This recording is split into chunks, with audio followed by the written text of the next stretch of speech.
Hello and welcome back to Warhammer. I'm your host, Trevor Buzak, and joining me for the first time, although not the first time we've podcasted together, we got Court from Funkatronic Rex podcast. Welcome, homie. Good to be here. Thank you, Trevor. Always a pleasure. Always a pleasure. Yeah.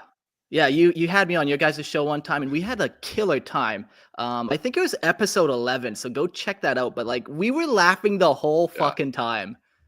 Yeah, it was great. It was a longtime fan, and I've like been listening to Lorehammer forever. So to have you on was like this weird, crazy dream come true. But yeah, it was a good time, man. We had a lot of fun. A lot of fun. A lot of fun.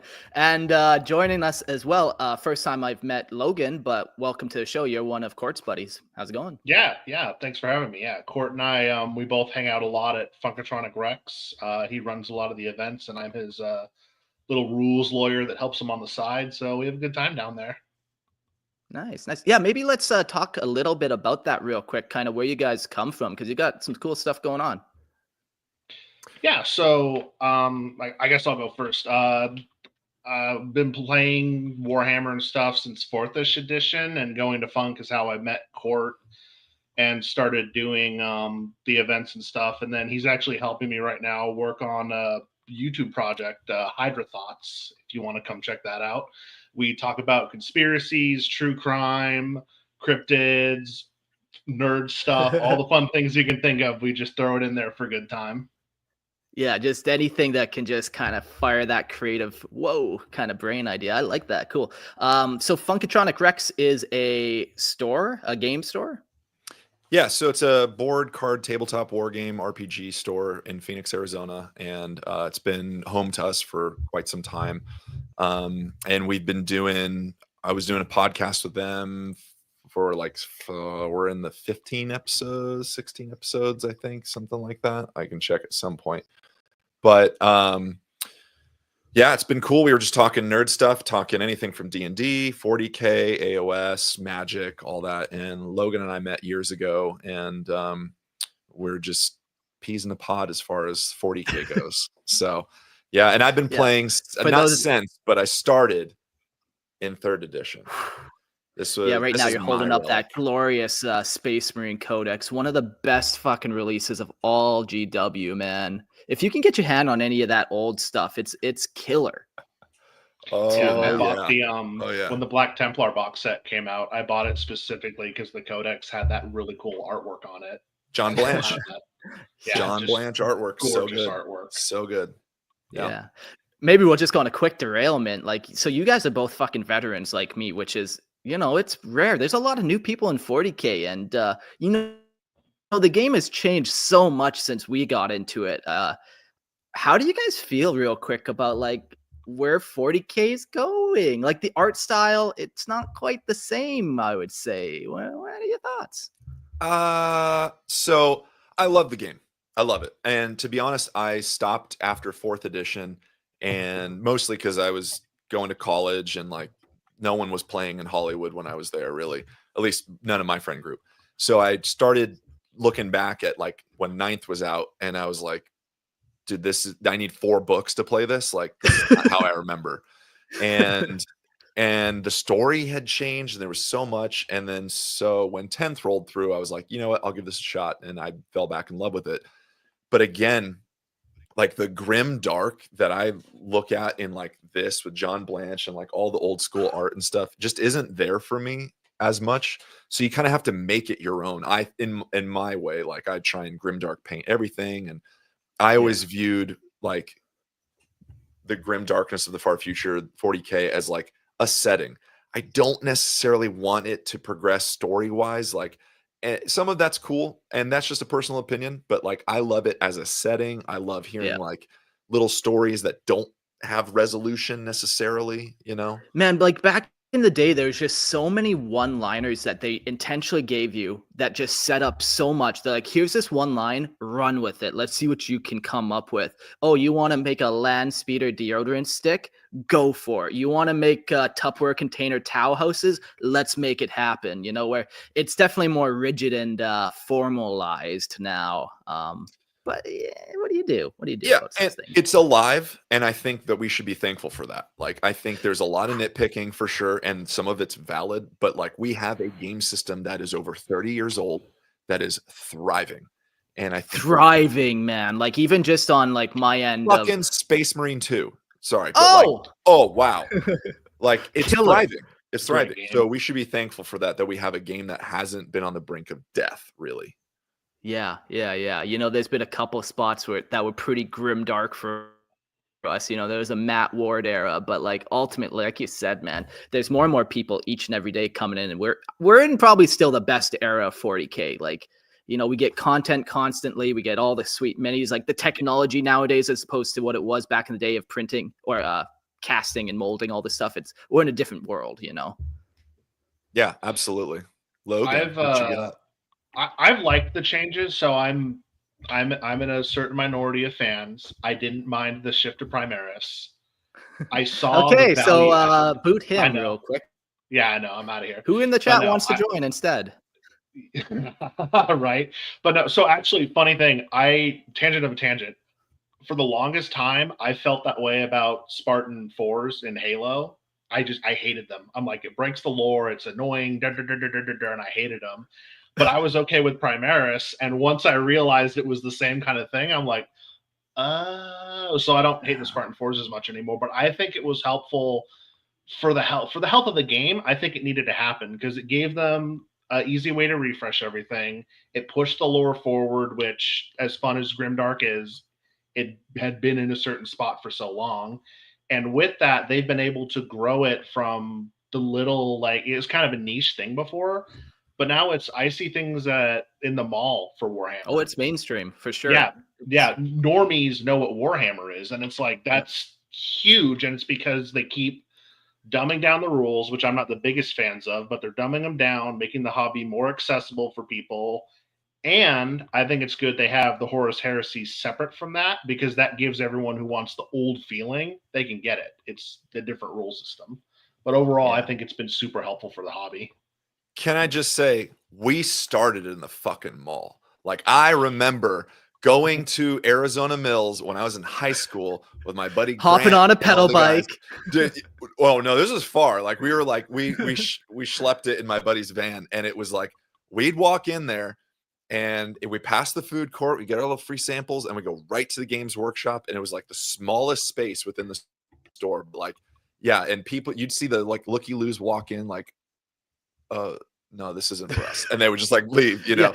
And we would walk in with our walk black past holding cases. their nose, you know, trying not to get overwhelmed by the smell. Yeah. Fuck. So, yeah, I played exclusively in garages until I found Funk, and that was the first time I actually started playing at stores. But before that, it was exclusively garages. I was lucky to find a big group of people that we just rotated whose house we were at, and we actually have we call it the heirloom table now because it's gone from so many people's houses. Right now it's at Marcos's house court, but it's eventually going to come to my house when I finish my office. It's your own relic. It's the Imperial Relic that you have. It is. It is our Warhammer relic, the table of friendship.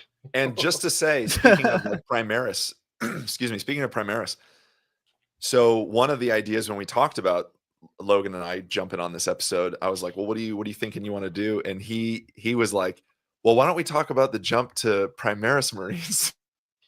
I was like, do we really want to go there? Trevor can't handle that kind of stress. No. He can't do it.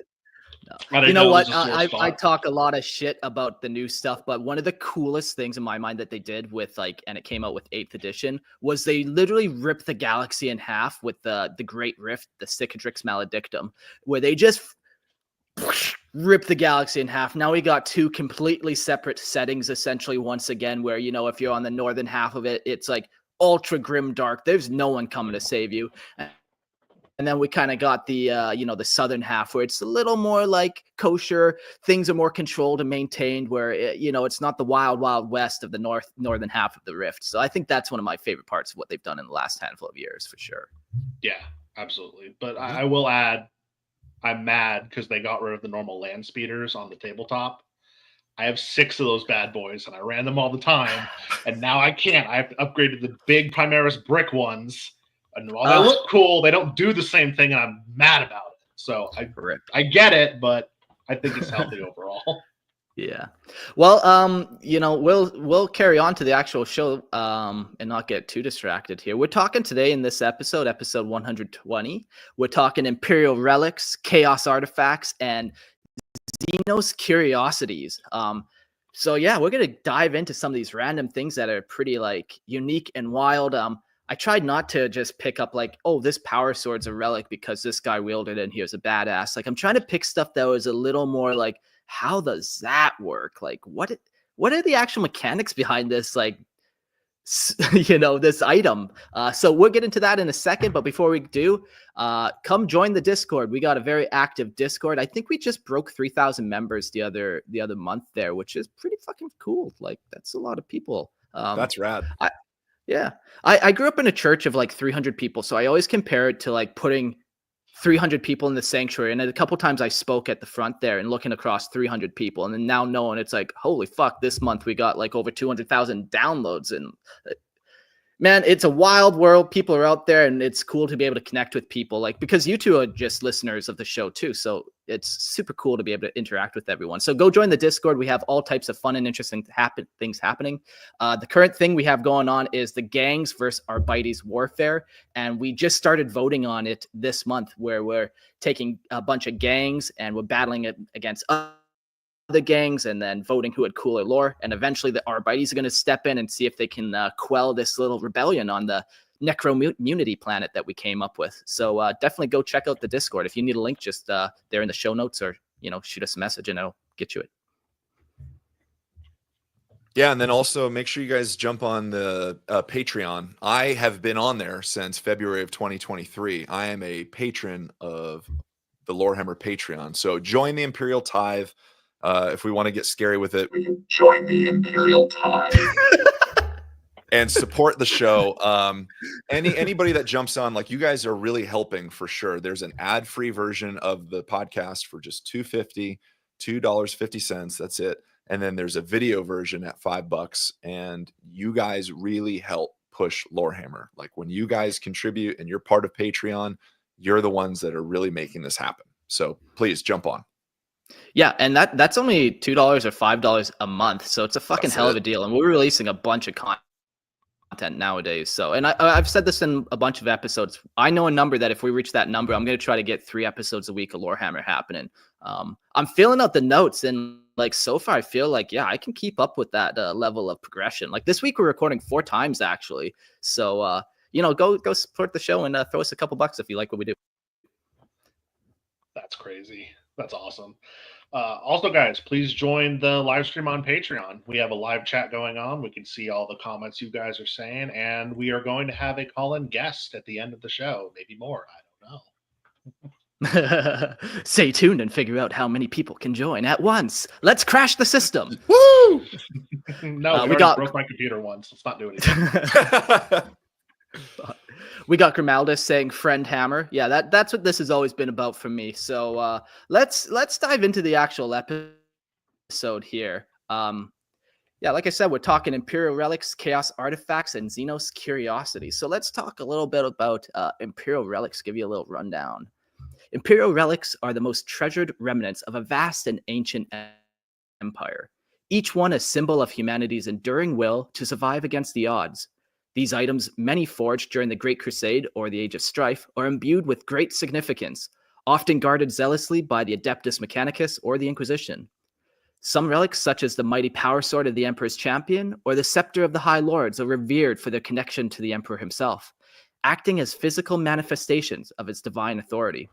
Others, like the Cloak of Saint Celestine, are revered not only for their historical importance, but also their mysterious, almost miraculous powers they bestow. Whether ancient weapons, sacred texts, or symbols of the Emperor's will, these relics serve as reminders of mankind's past glory and are frequently sought by those who wish to harness their power for the Imperium's protection or their own gain. Yeah, you know, the fun thing about the Imperium is you can almost turn anything into a relic. You know, there's a lot of martyrs, and therefore there's a lot of guns that were just wielded by Lasman guy over there who died in combat, but now he's a hero because he gave his life for the Emperor. And then somehow, because it's the 40k universe, maybe that las gun is slightly more accurate than every other lasgun out there, just because the guy who wielded it died doing a good job for the Emperor. So yeah, we'll talk a little bit about that, but let's jump to a little description about chaos artifacts. Yes, so chaos artifacts. Chaos artifacts are cursed creations forged in the fires of the warp and tainted by the dark powers of the ruinous powers. These items are not only powerful, but also deeply corrupting, drawing those who wield them into the service of chaos. Items like demon weapons, which house the spirits of demons themselves, are among the most infamous, able to tear through flesh and soul with each swing. The Eye of the Gods, a relic said to offer its bearer a direct connection to the chaos gods, can bestow great boons, though at the cost of the bearer's sanity and soul. Even mundane objects such as chaos stapler, no, not chaos stapler, such as marked armor of Imperial Relics. I thought that'd be cool. Chaos stapler. Chaos We'll get there. We can armor. add it. You know, GW lets us add thing to their universe, so we'll make it happen. That's right. It's canon. The chaos marked armor of infernal relics pulse with energies of the warp, allowing their users to draw upon unnatural strength, regeneration, and dark sorcery. For those who embrace chaos, these artifacts are tools of power and symbols of their devotion to the dark entities, but they come with the risk of slow damnation, turning the wielders into twisted, monstrous reflections of their former selves. Man, that's like the classic like devil at the crossroads vibe, you know, the just like, hey, you want infinite power? Cool. It comes with a price. And you're like, yeah, sure, I'll take that. That sounds good. If I have infinite power, I'm probably fine. And like, no, over time, you sure as hell are not. But it makes for really cool, interesting, like, man, the cost and benefits analysis of like a chaos weapon, you know? Yeah, I think that's a great way, like, to when you're coming up with, like, you know, tons of people do homebrew, to come up with your own relics or artifacts where what is that monkey paw curse, where what's the pro and what's the con, well, you don't necessarily get that with the Imperial relics, but definitely with the chaos ones. Or do you, but in a different way? I was going to say, you have to die to make the relic work, so I mean, it's the same thing for the Imperial relics. It's just you die first, and then someone else uses it. But chaos, you use it and die. Slow death versus instant death. Yeah. Oh, good stuff. All right. So I guess that means I'm taking Xenos Curiosities. Xenos Curiosities are relics from an ancient and mysterious civilizations across the galaxy, often far older and more advanced than anything the Imperium could conceive. These artifacts span vast array of shapes, sizes, and purpose, each one holding secrets and powers that elude human understanding. The webway portals of the ancient Eldar allow for instantaneous travel across the galaxy, while Catan shards, remnants of godlike beings from the galaxy's primordial past, contain unimaginable destructive power. The Vox crystals of the Tau can tap into and manipulate the very fabric of communication, allowing the Tau to achieve perfect synchronization across vast distances. Even seemingly mundane objects, such as the spy flies of Jakaro, carry with them sophisticated technologies that can alter the course of a battle or great unparalleled surveillances. For the unprepared, contact with these relics can be perilous. Many are imbued with psychic energies or eldritch forces that can warp or destroy those who seek to wield them. Xenos Curiosities are as enigmatic as their creators, offering power, but often at a great risk to those who dare study them. Yeah, and it's cool, like, with you know, chaos artifacts. Those are typically reserved for chaos people, but even the Imperium wants Xenos Curiosities and stuff. Everyone kind of could potentially use these and kind of do want them as well. You know, they don't have that warp taint, so they're a little more accessible to the common person. Yeah, and I think there's more mystery with them too. I think the Imperium has not a great understanding of chaos as far as like specificities of like, oh, well, that sword does this thing on that thing, this demon has that part. But I think with the Xeno stuff, and Mark, you were talking about like homebrewing, I think there's a lot you could just kind of go, yeah, the ancient Eldar relic that did this thing with this spirit stone, and then this guy had this sword. Like, you can go wild with Xeno stuff and just kind of say, yep, fuck it, that's it. Like that, I created it. Sure. Unknown Xenos came up with this 6 million years ago. Good luck proving me otherwise. Like, yeah, you can just do whatever you want with it, for sure. I think currently, lore-wise, that new Inquisitor they introduced last edition, the one in black armor with the dragon, I think she uses an Eldar gun as her weapon. Yeah. So definitely more user-friendly than the Chaos stuff. Yeah, it's always cool, like when you see Imperial models that like slightly tweak these Xenos weapons. Like another famous one are the Death Watch phase swords. I forget what they call them, but basically they're like Necron phase weapons. But then they're on an Imperial hilt with a Aquila, but then it's glowing green and it cuts through any matter. Like, yeah, it's very cool when you kind of get this like cross between Imperial and Xenos tech going. And the justification for it too is fun, where it's like, no, it's cool if we use Xenotech for like the Imperium, like we're using it for good, you know? Like, it's not it's fine. It's not going to taint you.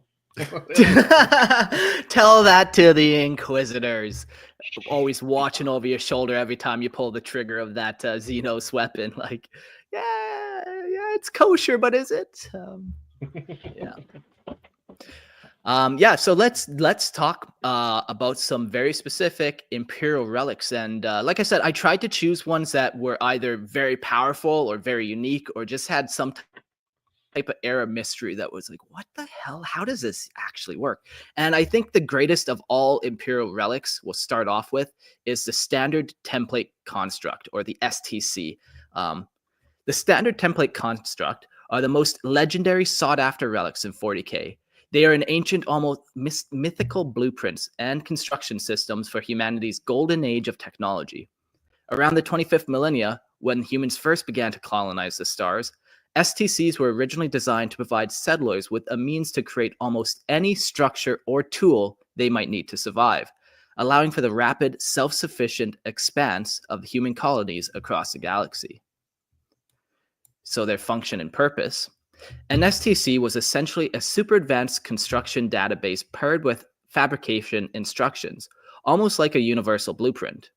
Using advanced AI and nanotech, STCs could guide colonists in creating anything from weapons and vehicles to advanced farming equipment and HAB units, depending on the situation.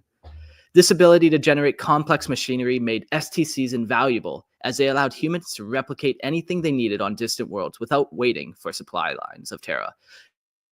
Yeah, these are like the super 3D printers of the time, man. You just like, you want a HAB block? Absolutely, would make that for you. It doesn't matter how big or small. They can kind of just really go wild with it. And yeah, they can just make anything.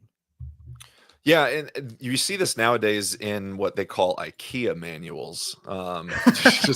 It's like, and I'm kind of curious too, and maybe we'll get into it a little bit. Like, where was the line on like, okay, I mean, it says like everything from this to this, but like, were we talking coffee? Were we talking sustenance of food and stuff as well? Like, hey, if you're on this planet, you know, this is going to help keep you alive with sustenance, and this is how you farm and all that. And the idea of who gets what, like when you're colonizing planet X, do you go with a certain set of STCs knowing what that planet is like, and your buddy who's going to planet Y to colonize that, he has the basic ones as well, but a different subset too, because that planet is meant to be like a forge world, you know? I would assume so.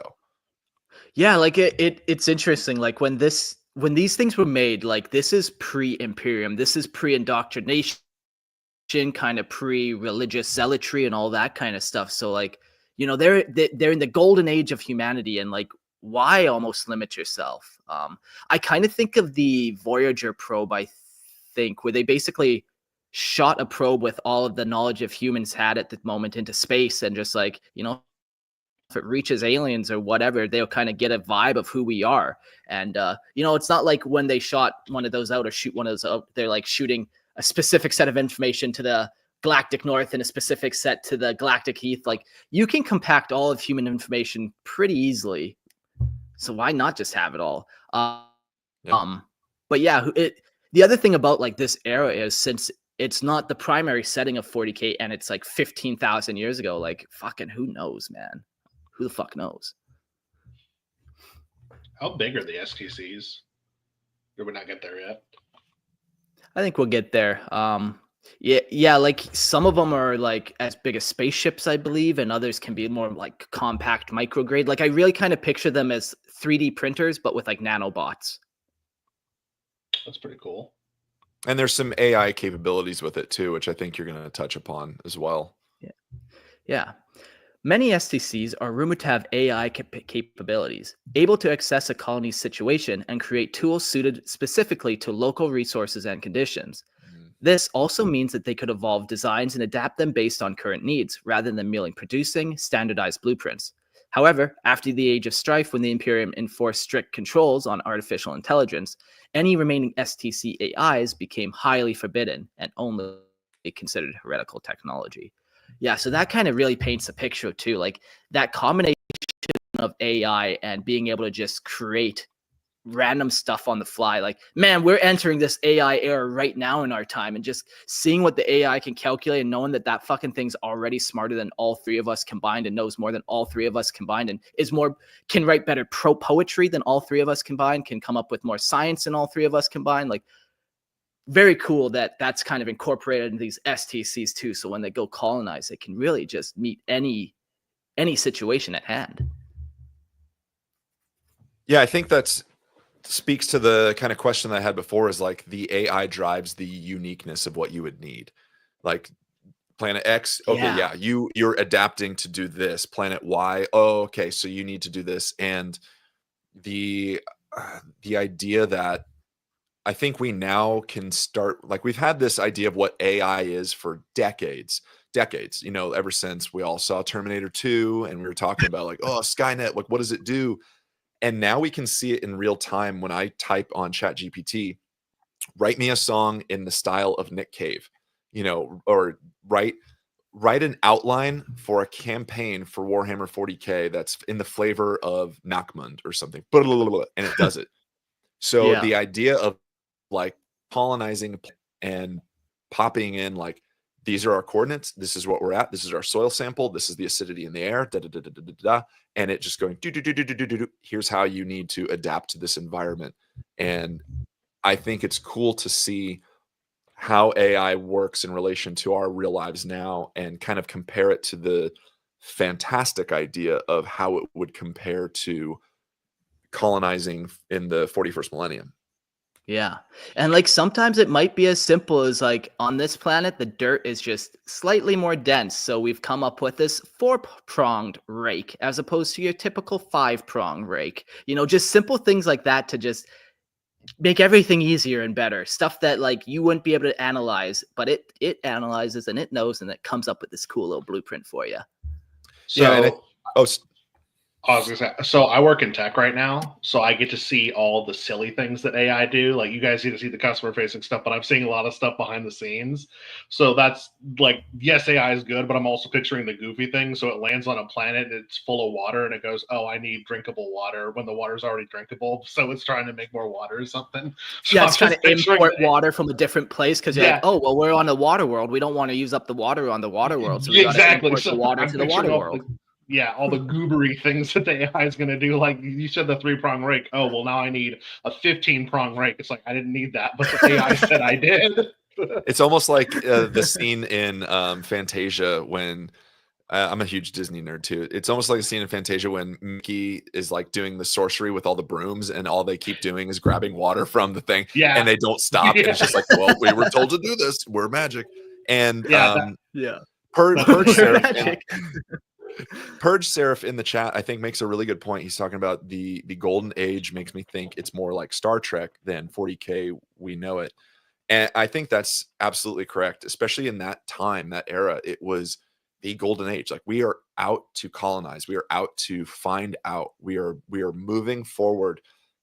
We are going to places where, boldly going where no one has gone before, and we are making the way. Yeah. And What in Star Trek is it called the replicators that you can be like decaf Earl Grey, and then it makes you that, and it just like assembles a tea. What are those called? yes. Oh, I don't know if it's replicator. This is why the internet exists. And this is why the chat is also super useful. They'll give me the right answer here. Chat, what How you do got? I make my Earl Grey tea? Picard needs to know. Yeah, Or you can it say the wrong synthesizes thing. meals on demand. It synthesizes meals on demand. Yep, 100%. Cool. That's double nerd for you when we're talking Star Trek on a Lorehammer podcast. Double nerd. Yeah, fuck. Oh, my wife's gonna leave me, isn't she? Once she finds out. Oh god. Yeah, The now she's rarity- gonna know you're a big nerd, and this is what Yeah, she's gonna do. As Now if it she wasn't knows. clear before. Yeah, Right, now it's right. clear. So let's talk about the rarity and value. By the 41st millennia, fully intact STCs are considered one of the rarest finds in the galaxy. The vast majority were lost during the Dark Age of Strife and long periods of the galactic upheaval that followed. Now, even fragments of an STC known as STC templates are priceless. The Mechanicus explorator fleets scour the galaxy in hopes to find them. Recovering even one STC fragment can lead to advancements or improvements in Imperial technology, such as more efficient lasguns, improved power armor, or new vehicle patterns. Yeah, so it's... I was gonna say, I wonder if they ever found one of these and they thought it was Xenos or heretic stuff because it's so powerful and it doesn't align with the current Imperium. But it would. I mean, an STC is Imperium made, so I would bet they could have a little bit of. I mean, the Mechanicus is going to drool over it.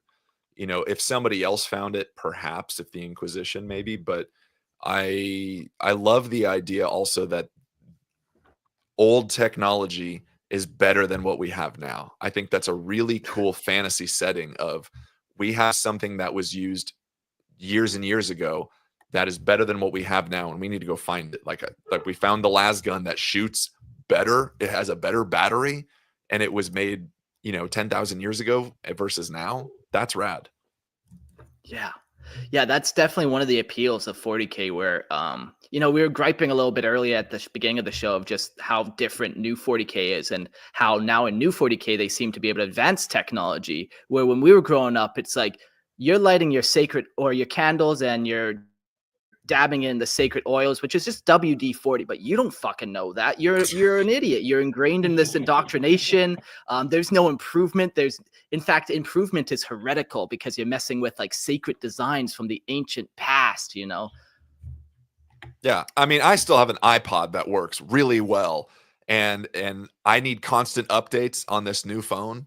Like that old shit works sometimes better than the new stuff, man. Yeah, for sure. Windows 11 being a lot of bloatware and Windows 10 was fine. Yeah. Bring back XP. Bring back DOS.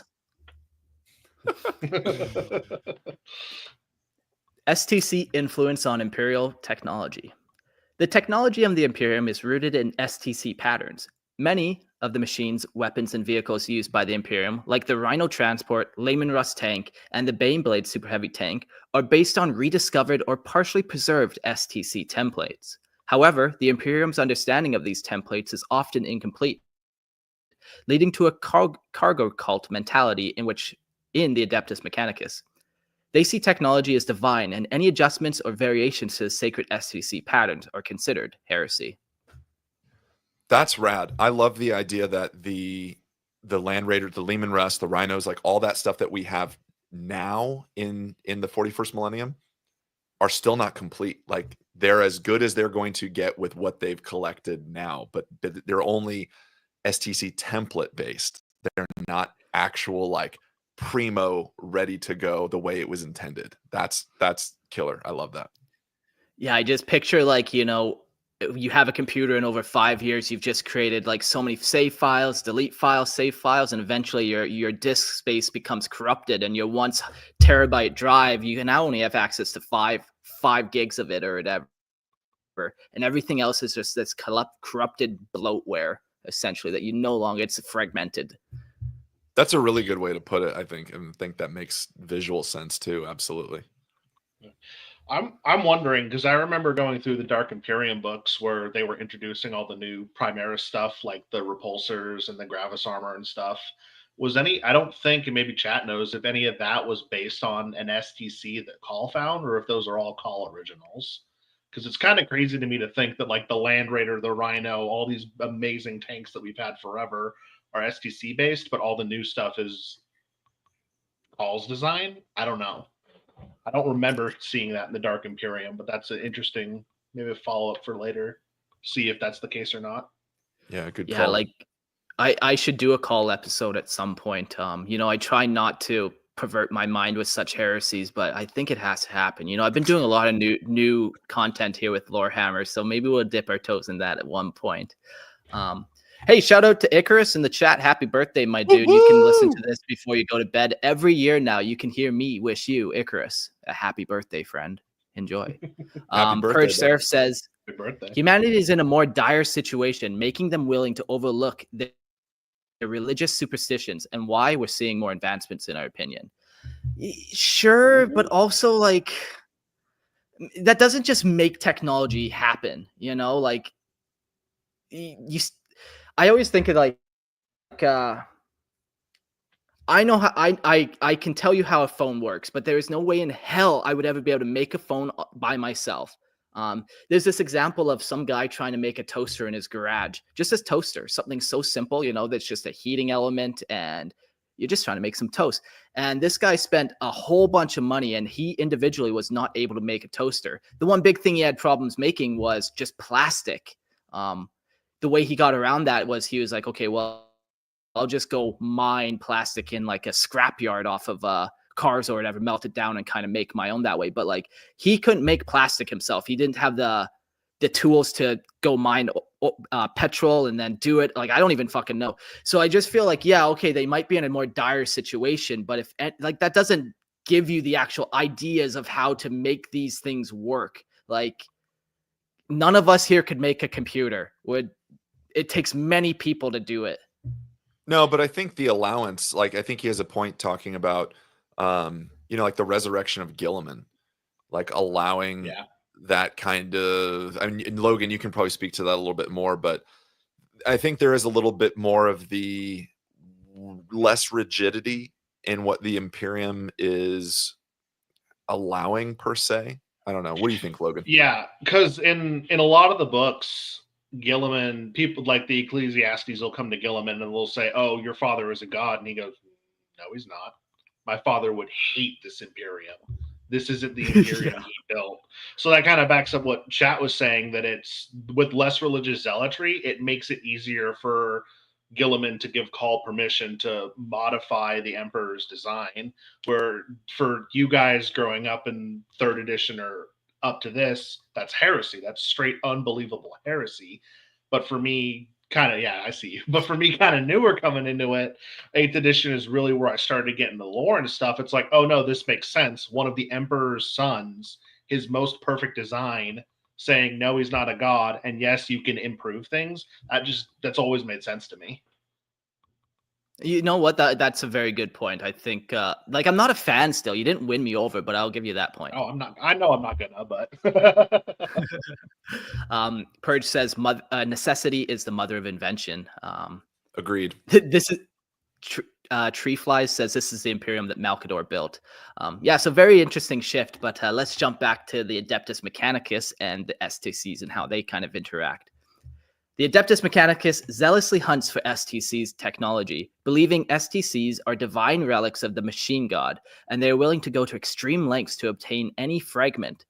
Tech priests dream of finding a complete STC, which they believe would enable them to create miraculous new technologies or restore lost knowledge of the humanity's golden era. Explorer fleets dedicated to this mission travel to the galaxy's farthest reaches, often facing deadly Xenos, warp threats, and ancient traps on desolate planets. Yeah, like if they did just find one STC that was fully complete, like that would be a game changer for the galaxy, because then you just tell that one, make me another one. And now 2 planets have STCs, and then they start making a bunch, and you just start shipping STCs out everywhere. So yeah, like this is the holy grail of Imperial technology, of humanity's technology. If they found fully functioning one, you know, that is the machine god manifest. All things are possible then. And what a cool way to, like, I come from the event and campaign organization background with the game store and stuff. So like I've run and created multiple 40K campaigns, Sigmar campaigns. What a cool, simple way to go. This is the campaign setting. You're all hunting for an STC. Like, rumor is that there's been one found, that the Mechanicus has beaconed to it, and we're saying, hey, we're coming here, and everybody's fucking going to this one planet to try and find it or something. You know, I think that's a really cool, like, breadcrumb trail to kind of lead creatively with your own homebrew campaigns, or even just your own like tabletop game, and say, Logan, like, why are my Necrons fighting your Raven Guard? Well, you're here on this planet because you're here guarding the Mechanicus who are trying to recover this STC. And as Necrons, I'm like, get fucked. Technology's ours, baby. Well, no, how about this flip? Why are my Raven Guard working with your Necrons? It's because we used an STC to get you to ally with us to deal with the orcs that are attacking us. All right, so there's a lot of fun thematic things you could do with an STC. Yeah. Yeah. Yeah, and like you guys are saying, like even Xenos want it. So some Xenos, especially those with a focus on technology, also seek STC relics. The Necron, the Tau, or other species see value in understanding and repurposing these human templates, either as curiosity or as a means to gain an edge against the Imperium. Yeah, like these STCs, like if you found a fully developed one, like they would just be truly the craziest thing that even like Eldar would probably want them. Even Necron would probably want such a device. Like, I know Necron have crazy technology where they can have AIs that run their planet or just whatever they can kind of think of. But this is a whole nother thing completely. I know the Tau at one point had their own squad of Space Marines that I don't 100% remember how they got them, but they had Space Marines. They were Astartes, they had the armor, they had the build, they had everything, but they weren't mentally Space Marines because they didn't go through all the training and everything. So I'm thinking, like, if the Tau got a hold of an STC that could build Space Marines, they could build their own to train with, but then they could make themselves Space Marines. They could build better armor. They could build better mech suits that could help them defeat the Imperium. Yeah. Purge says that part confused me, is that the STC, the 3D printer, or the thumb drive for it? Maybe both, and why would it only be partial? Yeah, so we kind of said that a little bit where, like, you know, STCs, yes, a fully complete one in my mind would be, you know, it's like the printer-esque thing that instead of using resin, it has nanobots that will literally make this thing. The AI is functioning fully. But eventually it kind of just gets this fragmented bit. So now all you are finding is that thumb drive. So you have this information, but you might not have the ability to actually fully make the thing. Like it won't have the ability to necessarily make the thing. You have the information on how you could make the thing now, but you would still then have to actually go make it yourself. Could also be a part that has some of its manufacturing encoded into it. Like a robot arm in a manufacturing plant knows it goes like this to install the rivets on a door. So maybe you found that arm and you know it does this when it gets near a piece of metal. So you're like, okay, put more metal next to it. Oh, this makes a beautiful weld that we never knew we could do before. Now you have new reinforced armor because you found an arm that knows how to do its arm thing. That's the machine. Yeah, that's a great point. Yeah, I guess it really could be either or. Or yeah, you find this piece of machinery and you're like, I don't know what the fuck this does, and you flick it on and your planet explodes, or you get this nice weld. Like, it could be anything. Yeah, if there's not like a picture on it, you know, or like a high Gothic phrase, how would you kind of know? Like, and again, it's hard to picture what these things would be, but like, I'm gonna hit this button that says go, like. And like it says go in a 15,000-year-old human dialect. So you're like, I think this says go. Yeah. Who the fuck knows? I don't know. Yeah, STCs are truly one of the coolest things in 40K, like, and the most sought after relic of all of humanity. I can't wait for us personally to get to our level of STCs where AI can just print and make us everything we need. We And can I fly the know stars it's together. I know it's been said before on this podcast too, but like there's that classic story of the two guardsmen finding the STC for like the new combat knife, or rather not new, but the new to them, but the ancient combat knife that is like sharper and better. And they were awarded a planet each, each had like their own pleasure world or something for finding this thing. That I Yeah. think is just such a cool little story that, again, talking about 40K as a setting, like just a little blurb. That's all it is.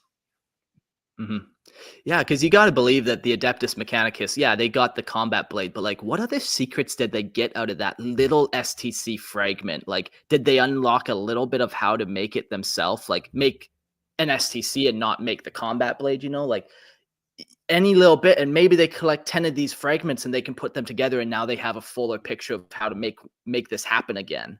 So, yeah. And what else it ties off to, like, okay, making a blade sharper, a better blade, like how does that affect a chainsword? Oh, do we now kind of have an idea how to make chainswords a little bit better because of this new STC that was just for a combat knife? I don't know. Sure. Yeah, you got your combat knife chainsword going around now. There's a bunch of combat blades. Yeah. Can the welding robot use the combat knife? We'll find out. I will allow it. Yes. Yeah, the STC is cool. Do you guys have any other thoughts on the STC before we jump to the next relic? There's just so many possibilities. I mean, you could go wild with it, and I would love to see what some of the patrons on Patreon, like, and the guys in the Discord, and anybody that's jumping on here, like, what do you use creatively with STCs in your campaigns? Like, what have you come up with? Has any in your canon lore of your army, have you guys found any? I would love to know. Yeah. And maybe here's an interesting question too, to kind of think about, like, what are the limits of the STC? And by that, I mean, like, what limits are we placing on it? Because obviously we're not, if somebody's like, oh yeah, we're doing a campaign and we found a fully functioning STC, it's like, well, get fucked. Like, you kind of just broke the universe by doing that. So think of, like, what are those, like, limits of what can you actually get away with creating? Are you making a new battle tank or a new HAB unit, or, what is that upper tier before you just broke the universe? Yeah, don't be the guy that's like, well, I found the STC for the greatest las gun ever, and it hits on a 1+ and has a -15 AP, like, okay, guy. Yeah, okay, bud. Yeah, it's fun doing those little creative challenges for sure, where you come up with something super cool, but also limit it somehow. So, yeah. Speaking on limits, Purge Seraph in the chat just added a comment that I would gander the Adeptus Mechanicus has a wealth of technology being throttled by the rest of the Imperium, considering it heresy. I tend to agree with that, because like how we were talking about Belisarius' Call and everything he'd been working on since the Horus Heresy, he couldn't because the Inquisition said no, but Gilliman came and said yes. So I'm sure there's a ton of things that they can or could do that they just aren't allowed to yet. yeah, or yeah, and like, it doesn't even have to be this like malicious holding of technology. Like, the Mechanicum is just as religious as the Imperium, just towards a different god. So even for them, it's like, do we want to really share do we really want to share technology with people who are outside of our religion? Like, is that why we're throttling them? They're keeping it to themselves because they don't want the Imperium to take it or destroy it. Sure. Yeah. Yeah, I never thought of that before. Knowledge is power. That. Guard it well. Yep. Well, if we move forward, because STCs are just rad and we can chat about it all night, but we've got to keep cruising on this. So we're going to move to the Clarion Proclamatus. The Clarion Proclamatus is a elaborate Master Vox relic of the Astra Militarum, known for its almost supernatural ability to transmit messages directly into the minds of its intended audience across vast distances. Its transmissions are unnervingly precise and seem to bypass typical Vox channels, reaching only those meant to hear it, even in the chaotic noise of the battlefield. Holy shit. That's rad. Like right off the bat. That's really cool. Especially since like the Astra Militarum has this. Like I feel like a lot of times like the guard kind of get schlumped into this like, oh, they just have las guns, oh, they just have, you know, bolt pistols and they've got their flamers. Like to have this for the Militarum is sick. And I think it's well deserved. Well, it's so hard fought for. Yeah. The other cool thing about it, though, like, because it's been mentioned in the lore a few times that the Imperial Navy, the Astra Militarum, and the Space Marines have trouble communicating because that happens all the time. But if an Astra Militarum regiment had this and there's a Space Marine passing by, a cruiser, they can get help immediately because they can just get with that. So having to go through whatever channels they normally would, and they never get to the Space Marines. So that could solve a lot of battlefield logistics issues. Yeah. And it's got some unique properties and theories. So the Clarion Proclamatus has a seamless, enigmatic casing, leading to speculation that it may contain the bound essence of an astropath, a sanctioned psyker who could enable psychic communication. This would explain its ability to bypass traditional Vox mechanisms and create a mental link, like a Neuralink, like we were saying in the chat here, with the intended recipients of its messages. The Astra Militarum, however, has continually resisted handing this relic over for cryptomechanical analysis, with such requests mysteriously vanishing into bureaucratic oblivion. Oh, that's just so rad. That's so cool. Yeah. The potential bound essence of an astropath inside this thing. Like, yeah, just literally bypassing comms channels, shooting messages directly into people's brain. You know, they're like, did I get that through my comm channel? Or did I just like, what am I hearing this from? Like, yeah, it's so intrusive. Let the intrusive thought win for once, please. It felt kind of like a psyker ability to me when you first read it. I'm like, oh, I wonder how they make that technology work. And oh, there might be a soul trapped in a box. Okay, that fits. Oopsie. Oh, just a classic soul trapped in a box situation. Yeah, don't worry about it. It just tells what you tell it to do. It doesn't talk to you. It's just don't worry about it. Man. Yeah, and so this was our first one too that I kind of did a little homework here. And is there representation on the table? So on most of these from now on, we're going to go through, did this really cool relic in 40K have some sort of representation on the table itself? Like, does it play in the game? And what I've found, so again, please forgive me in chat, get at me if I'm incorrect, but the last edition that this saw actual play was 9th edition. It replaces the Master Vox in a command squad, and it gave unlimited range for a squad officer. So this is a relic. The Clarion Proclamatus had table rules, which is really cool to see, like lore represented in a fun way. And we're going to go through some of these where you can kind of go, yeah, I guess that kind of worked. But I think here, there it is. Unlimited range. That's cool. Yeah. And that's I think like it was 12 inches before or something. Yeah, like that's it was what I was a pretty say. Small bubble. It was a 12-inch bubble because I remember playing, because we had a lot of guard players in 9th edition. They would always struggle measuring to make sure they had their bubble right. But if they took that relic, that would have been bonkers and game saving for a couple of them. I'll tell you that right now. Get your bubble right. Jeez. Get your bubble right. Yeah, 8th edition, 9th edition, it was all just creating these little bubbles where you stack as many +1s to everything as you possibly can, or just whatever you castle up, and then give everyone those benefits. Nero in the chat says, if you didn't know this tech existed, would you think you're going crazy hearing a voice inside your head? Like, I think this still does come through official like comm channel, like not official comm channels, but I think you still need like a communication device. It's not like he's actually shooting it into your mind necessarily. What do you guys kind of think about that?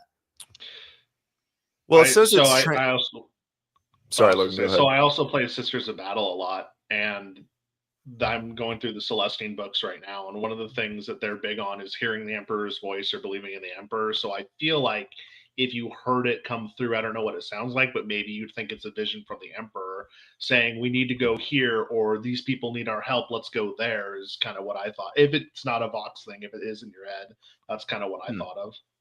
But who's giving the order? Because I think, like, if you hear an unknown voice in your head and that is kind of weirdly saying, like, go west, shoot west, like, yeah, that, okay, sure. But if it is, you know, one of your, I'm not gonna say like commissar necessarily, but somebody that's in a command position to give that order, and it's being received by somebody in, you know, somebody commanding a unit or whatnot, I think it makes a little bit more sense knowing that it's not the voice of the Emperor and that it is direct orders from, you know, from a superior officer. Like it says here, it seems to be known, you know, it's transmitting and it bypasses typical Vox channels, but it's still going through some sort of channels itself. And I would feel like that maybe the Militarum knows about it, you know. And I think we lost Mark. Yeah, I was gonna say it looks like it's just us. So this is our podcast. Cats away, now. baby. Mice will play. Let's go. Thanks for coming, guys. That's a good time. All right. Okay, we're gonna get this going. Let's see. Oh, yeah. Right Oh, that sweet Panama internet. Yeah, that's funny. You know, so I guess I didn't do a do good enough this. job getting Wi-Fi out to my new spot, but we'll give you one of these then. What we do on the Funk podcast.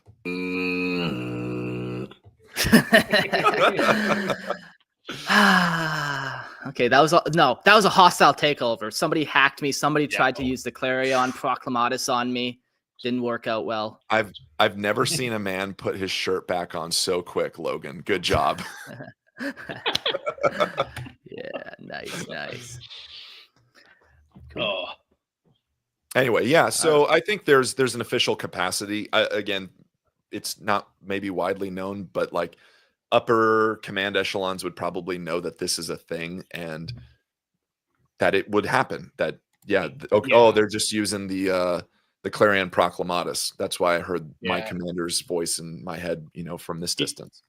Yeah, you've actually talked me out of it. I don't think they do hear it in their head. I think it is in their comm thing, and then if in the books and everything, they always identify who it is before they say their message. So I think it is just over the radio.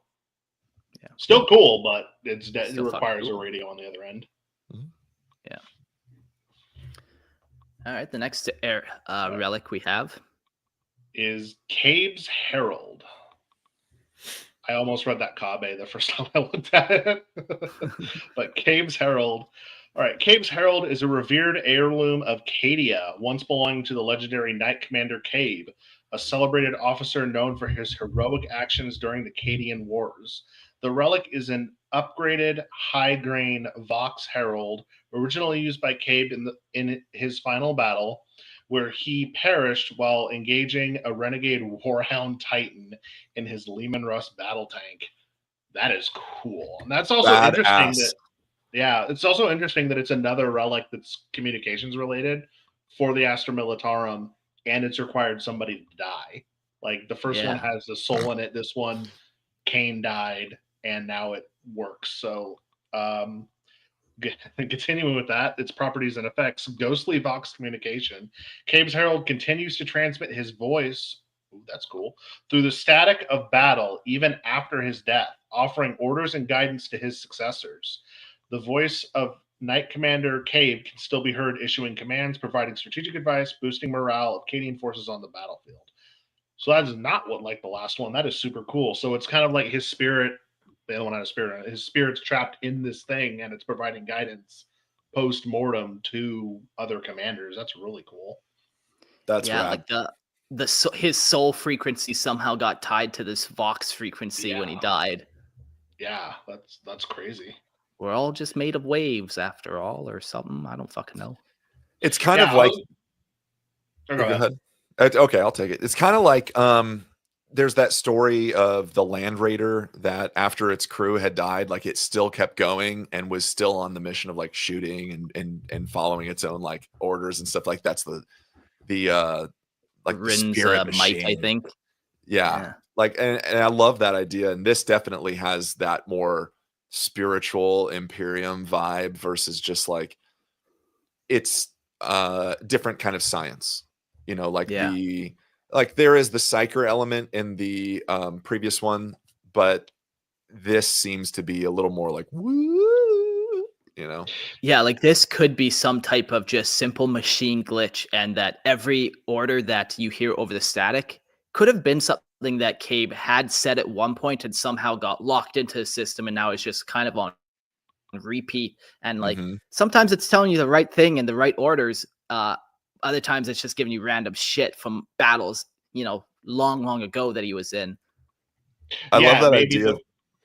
The ones that don't apply, it's just him going, we need to push harder, push left. And then they're like, okay, they're pushing left. They don't know why they're pushing left, but they're like, we need to do it. And it rallies them to push left. And it happens to work out. So they're like, oh, this thing is a tactical genius. Right. It's yelling things randomly and it's working out for you. AI PTSD. That's great. Yeah.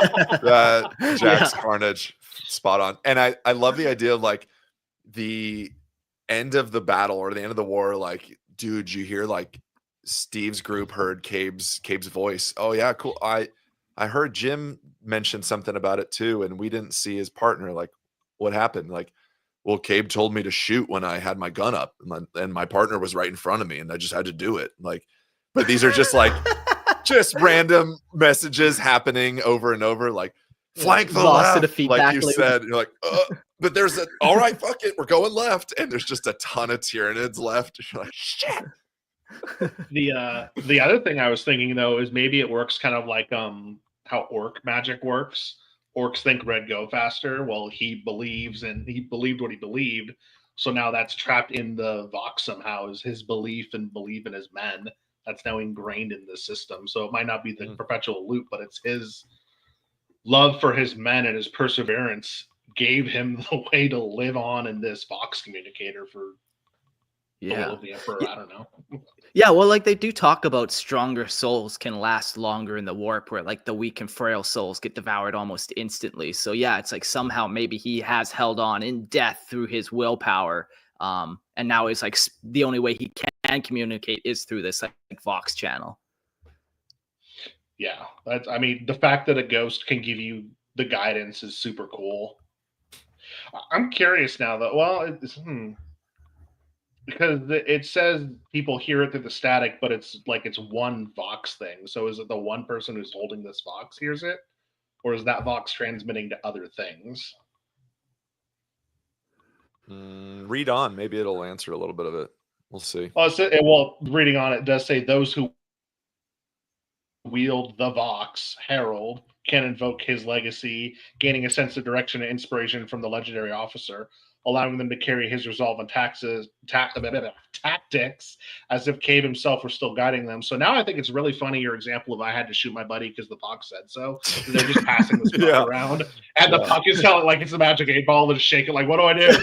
Go left. Okay. What do I do? Shoot Jim. Okay. Okay. Just going around with whatever it says. He hasn't been wrong before. He just told you to shoot Jim. Jim's a traitor, dude. Done. We're done. It's fixed. Done. There it is. There's a lot of gems. A lot of them are traitors. It happens. But it also did have rules like the last relic. One tank commander could take it. Only one allowed, and only one tank commander could take it. When the tank commander issues a tank order, you can choose any and all Lehman Russ squadrons that are within 12, and they are also affected by the order, which is also bonkers because tank spam was a problem, and if they all get the buffs, that's rough for the opponent. Yeah, I don't know what edition that was. I'd found that, but it seems really cool and on theme again. Oh yeah, that's a super cool relic. Yeah, the next one we got is the Laurels of Command. The Laurels of Command is a controversial but highly effective relic of the Imperial Guard, designed to enforce obedience and ensure flawless coordination among troops. These finely crafted laurels, often worn by high-ranking officers, are more than just a symbol of authority. They are a tool of psychological manipulation. Properties and effects. Psychological control. Concealed within the artfully crafted design is a band of empathetic impulsion circuitry, allowing the wearer to exert limited control of the minds of those under their command. The wearer can issue subtle subliminal suggestions, bending the will of indoctrinated individuals to ensure they follow orders without question. Enhanced discipline. Under the influence of the laurels, even the most cowardly or hesitant soldiers are compelled to fight to the last, and their actions are carried out with perfect synchronization, as though guided by singular will. That's super good. A lot of these relics are psyker related or psyker adjacent. That's just so cool. That giving a non-psyker kind of a psyker power is wild. It seems to be communication is huge. I mean, these three have been Astra Militarum, and it's just, it seems like that it's so important to, I mean, you're a horde army essentially. You're leading a bunch of dudes, you know, guys and gals that have been indoctrinated into this, like to be in the guard, and you have to make them do what you're telling them to do with your commands. And that's why commissars exist, you know, charge that hill or I will shoot you. So the idea that the really cool relics for the guard are motivational, kind of subjugational almost, and communication. So it's all just, we need to get the word out. You need to do this. I'm either going to tell you with this crazy Vox relic that's going to have unlimited range, you know, some ghost is going to speak through this channel, or I'm going to inspire you and have this empathic will upon you and kind of just force you to do this and bend you to my will. It's crazy. Yeah, that's a great way to put it, where like those are kind of the goal of these. Like that's kind of what these humans need to motivate themselves. Like how do you get hundreds of guys to keep going over that trench and get mowed down over and over after they just watch the last 100 guys go do it? Well, you need some type of almost like ethereal afterlife motivation, or some type of psychological control on top of the indoctrination, you know? Yeah. T-Freeze says, how many of these relics do you think there are? Do you think they're pretty rare? I like to think that there's only one of each of these. Now, having said that, there could be thousands of each of them, just slightly different. You know, like Cabe's, I forget what that one was called, Cabe's Herald. Cabe's Herald. Yeah. Like that's clearly Cabe. That's a one-of-a-kind item, that one. But like how many times has a guardsman had this similar situation where they died and somehow created this psychic link from the afterlife to some type of piece of technology? You know, that's probably very common.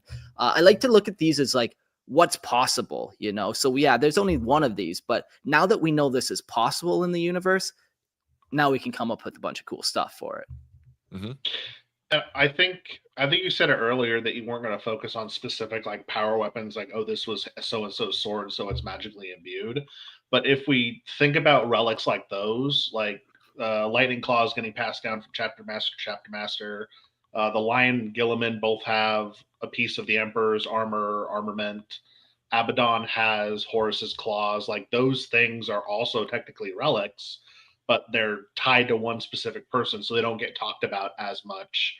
Whereas these relics are very cool, lore, fluffy things versus the things that are key to the setting, like set pieces, kind of, if that makes sense. Sure. So I'm sure there's tons, thousands of relics out there. Yeah. Grimaldus says, were any of these relics found on Terra? More so of the relics we know of, kind of like Mars rover that was found allegedly. Yeah, it's hard to say where these were found. Some of them were made in distant parts of the galaxy. You know, when Cabe died, we'll go back to him as a good example because it actually has a named character attached to it. Like, we know that guy died to a Warlord Titan somewhere on a distant war zone, you know.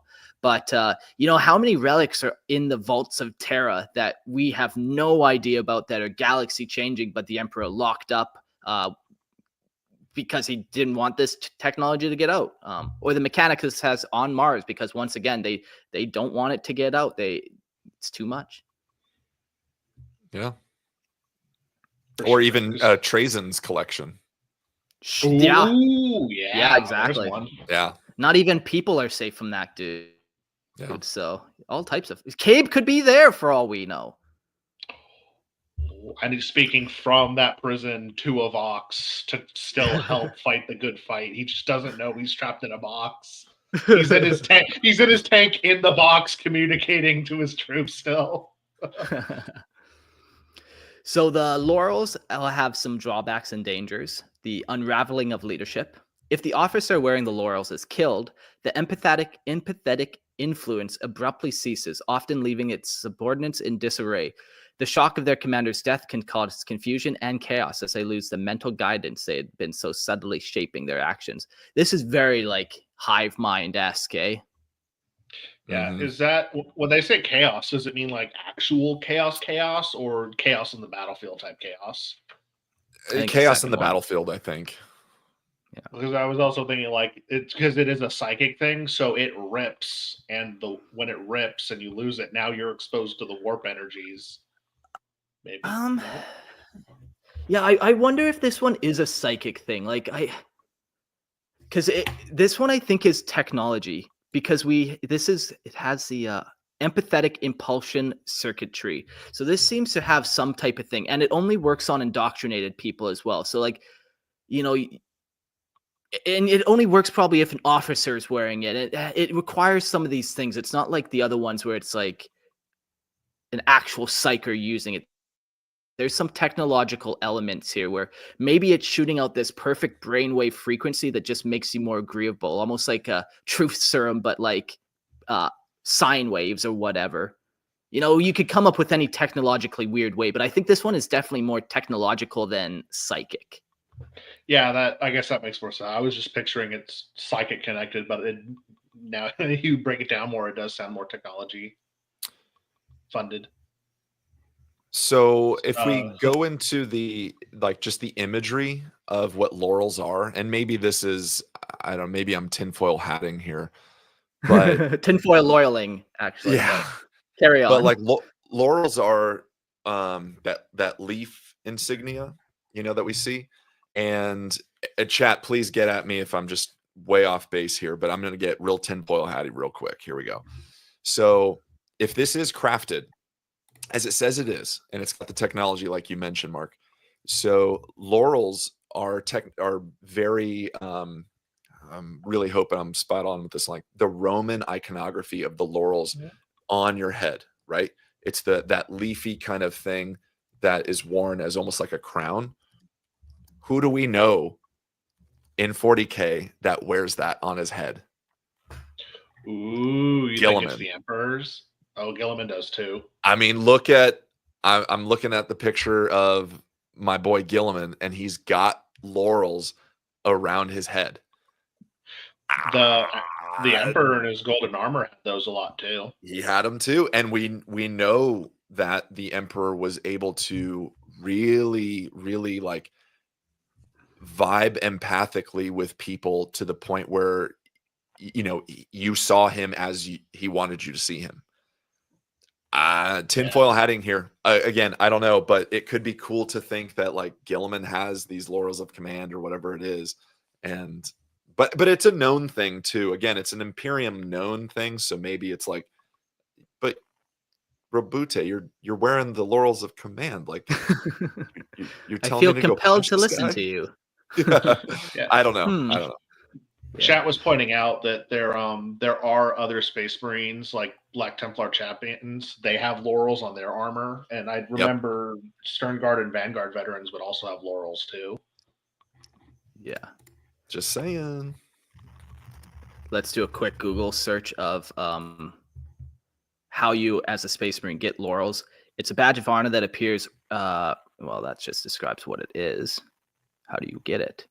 An Imperial laurel is a mark of skill, loyalty, and heroism, and may be awarded to a Space Marine who completed a great act of valor or performed some great deed that leads to the victory for the Imperium. Also, Chapter Ancients, they need to have one of these laurels in order to be able to carry the banner. Like, that's one of the requirements of... I didn't know that. No, and when I'm saying they need one of these laurels, laurels. Not specifically this relic that we're talking about, just like the wreath insignia. But yeah. Now that I'm thinking about it, I think Rylanor in the artwork of him, he's got laurels on his sarcophagus. Yeah, like it's a pretty common one. Like, Space Marines are constantly doing feats of skill or heroicism, so I'd imagine it's pretty common. Yeah. But yeah. On tabletop, we don't know what edition this came from, so we'll just pretend it came from 11th edition. Officer model only. Once per battle, at the start of any phase in your opponent's turn, the bearer can issue one order it knows from the following list, as if it was your command phase. This cannot be an order that is already issued this battle round. So, and then it gives a bunch of orders: fix bayonet, take cover at all costs, show them steal or show them contempt, remain vigilant, shock and awe. So yeah, this kind of just like allows you to use battle orders out of phase, which is pretty cool. Yeah. I think that had to have been 9th edition because that's when the command phase was introduced. Because if I remember 8th, it started with the movement phase. Interesting. Yeah. Didn't it? Because the command phase, I remember the command phase was brand new and exciting when it came out. It's a more recent addition to the rule set.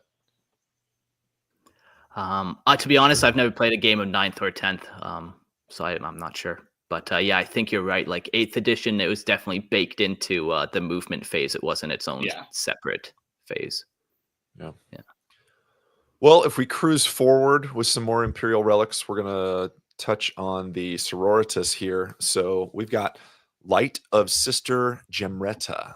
The Light of Sister Gemretta is a revered Imperial Relic and the only surviving card from an Emperor's Tarot deck once wielded by Saint Gemretta, a beloved member of the Adeptus Sororitas. Following her martyrdom, she was canonized as an Imperial Saint, and her Emperor's Tarot card was preserved as a powerful symbol of faith. Pretty rad already. And then we move into some properties and effects. So there's Mysterious Illumination. The light of Sister Gemretta is said to glow when the correct prayers are offered upon it. This phenomenon, though not fully understood, has become a defining characteristic of the relic, with its light shining in moments of great significance. So cool, so on the money as far as Adeptus Sororitas go. My one question is like, what are the correct prayers? I wonder if it's... Well, you're going to have to pray them to find out. Yeah, you got to find out. I wonder if it's situational, though, or maybe they're praying for guidance. Like we were joking earlier, go left, go left. It's like, which way should I push into the enemy? Should I push to the right? And then it starts glowing because that's the right choice to make. Or we need divine guidance. How do we do this? Light the way, and then the card starts lighting, and it's pointing a certain direction with its light. It's kind of what I was thinking. Yeah, like, maybe we need to talk about the tarot for a hot second. And typically when people do tarot in real life, or, since we're talking 40K, the Emperor's Tarot, you're typically trying to ask about your future or ask about a certain decision, and then they draw cards, or you're asking about something specific. So yeah, I think you're tapping into something where, yeah, you draw this card and it's glowing and you're like, okay, this is definitely the sign. This is the card. Because it also... with tarot, there's many different ways to do it. Sometimes you do a random card pull. Sometimes you do, 3 cards. Or, there's so many different ways. So that this just really helps you dial in how to kind of read the tarot. And in 40K, the Emperor's Tarot is a pack of 78 psychoactive liquid crystal wafers that are linked to the thoughts of the Emperor, which is pretty fucking wild. That's I like interesting. I like the idea that like there's some sort of like Adeptus Sororitas or somebody like praying, and then like there's the preserved tarot card like up in the corner, like I'm just gonna do some weird like and then they just look over. Nope, not glowing. Okay, let's try it again. Please, Emperor, guide me to the thing in the nope, damn it, still not glowing. Damn. Okay. And they just have this like on loop, like, okay, well, bring in Sister Agatha or Sister Susie so that she could pray now. It's her turn to see when this thing glows. And then, oh, it said go take that place. Okay, we're going. It glowed. Go. Yeah. I love it. That's funny. Yeah, so with Divine Favor, While the reason for the card's illumination remains unknown, it is widely believed that the light is a sign of the saint's blessing. The glowing card is thought to invoke a sense of divine favor, offering spiritual guidance and protection to those who carry it or seek its light. Okay, so it's a little less of like the magic 8 ball that I was kind of saying, but I love the idea that it's this just it offers spiritual protection, you know, the emperor blesses but it's also kind of pointing as a sign of the saint's blessing. Very cool. And Yeah. this did have I found very minimal rules, or mention rather. Like, yes, there was rules for it in Warzone Nachmund, or at least a mention, and it was like a Rift War Crusade relic. So So those yeah, are words. Take them as you will. yeah, sure. Yeah. The Emperor's Tarot. Let's just hop back to that real quick. Sure. Man, it's kind of cool to think like to have like a true Emperor's Tarot deck that is actually like linked to the Emperor himself, and how many fake ones there actually could be. And even on the Lexicanum, they have different types of deck. They have Horus's deck, the Emperor's deck, the Great Eye, and the Despoiler deck. They also list I don't know how many, but let's call her at least probably 50 card names, from the Blinding Seer to the Young Warrior to the Aquila, and pretty cool to look at. I've always wanted to try to make an Emperor's Tarot deck, and yeah, it seems like they have a whole fucking deck there with a couple little add-ons that you could include too. So pretty neat. How big is a normal tarot deck? Let's Google it. There we go. Because I thought there were only like 13 or 15 cards normally. No, it's way more than that. Is it? And while you're Googling, 78. I'm way wrong. Yeah. Well, see, now here's the thing. You know, what if you only have 13 of that deck, and it's like building a magic deck, and like, oh man, I need the commanding laurels of the Emperor. You got it? Like, I'll trade you for this one. Like, I got the foil version. Tears. I've got the foil version. It's pringled as shit, but here it's worth a lot. But it's shining. It still has It's the light shining. of yeah. Oh man. Cool. That's awesome. Yeah. What else you got for us, Logan? I have the I'm starting to say this wrong. The Omniscient Mask. That feels right. The Omniscient Mask. I want to call it an axe. The Omniscient Mask is the revered relic of the Adeptus Mechanicus, steeped in legend and mystery. The mask is believed to grant the wearer the ability to read the souls of men, peering into their deepest thoughts and emotions with unfathomable clarity. The properties and effects, according to legend, or soul reading, according to the legend, those who don the mask can see into the hearts and the minds of others, reading their intentions, fears, and desires. This ability makes a mask a powerful tool for both psychological warfare and spiritual insight. And the psychological influence, the very presence of the mask inspires fear and awe, as those who face the wearer are aware of its abilities to uncover their true nature. This fear often drives individuals to fight harder and strive for greater perfection, lest they be found wanting in the eyes of the Omnissiah, the machine god revered by the Adeptus Mechanicus. Woo! That is a spicy relic. Yeah, this one's weird for the Mechanicus to have in so many ways, because like typically they don't really care for warp stuff, and the concept of the soul for the Mechanicus is definitely like very strange and very foreign. But also at the same time, for them to now all of a sudden have this very unique ability where no one else probably has this ability to kind of, you know, read the vibe of somebody, read the soul of somebody, it would really help them quite a bit, since, you know, they can't really relate to humans in the same way as humans can, you know? I'm kind of picturing like the higher ranking tech priests and the archmagos is using it to like see if a tech priest is worthy to become a magos, or to test other magoses to see if they've fallen to chaos or if they're part of the dark mechanicum, to see where their loyalties lie. Are they loyal to the Omnissiah, or are they loyal to Horus now? Because that was a big problem in the beginning of the heresy, with the Forge Worlds picking sides and going whichever way they felt got them what they wanted. Yeah. This thing's wild. Like the more I read about it, it's just pure craziness, and I love it. It's it sounds terrifying. And especially when coming from like the Mechanicus standpoint, where like you look at anything Mechanicus and it's already scary and cool. Like, what does this thing look like? You know, to put it on a tech priest or something, you're looking at some half-faced biomechanic kind of thing, and you're already a little bit like, what the fuck? And now it's gonna put on this mask. Like, yeah. what? And like you can almost feel this like cold chill go up your spine as you don't know what's happening, but it's reading your soul, you know? Yeah. And how? Yeah. You know those people that are like, oh yeah, I can see the colors of people. Court there, your color's blue because you're lively and energetic, and Logan, yours is red because you like to hit people. Like, take it back. I'm gonna say it is certainly not blue. I'm red all the way. Okay, so I think sorry, we got our colors flipped. Yeah, we got our colors flipped. Liverpool Football Club, baby. He was close. But yeah, I kind of picture it like working like that for sure, where it's like Mm. almost this color reading ability.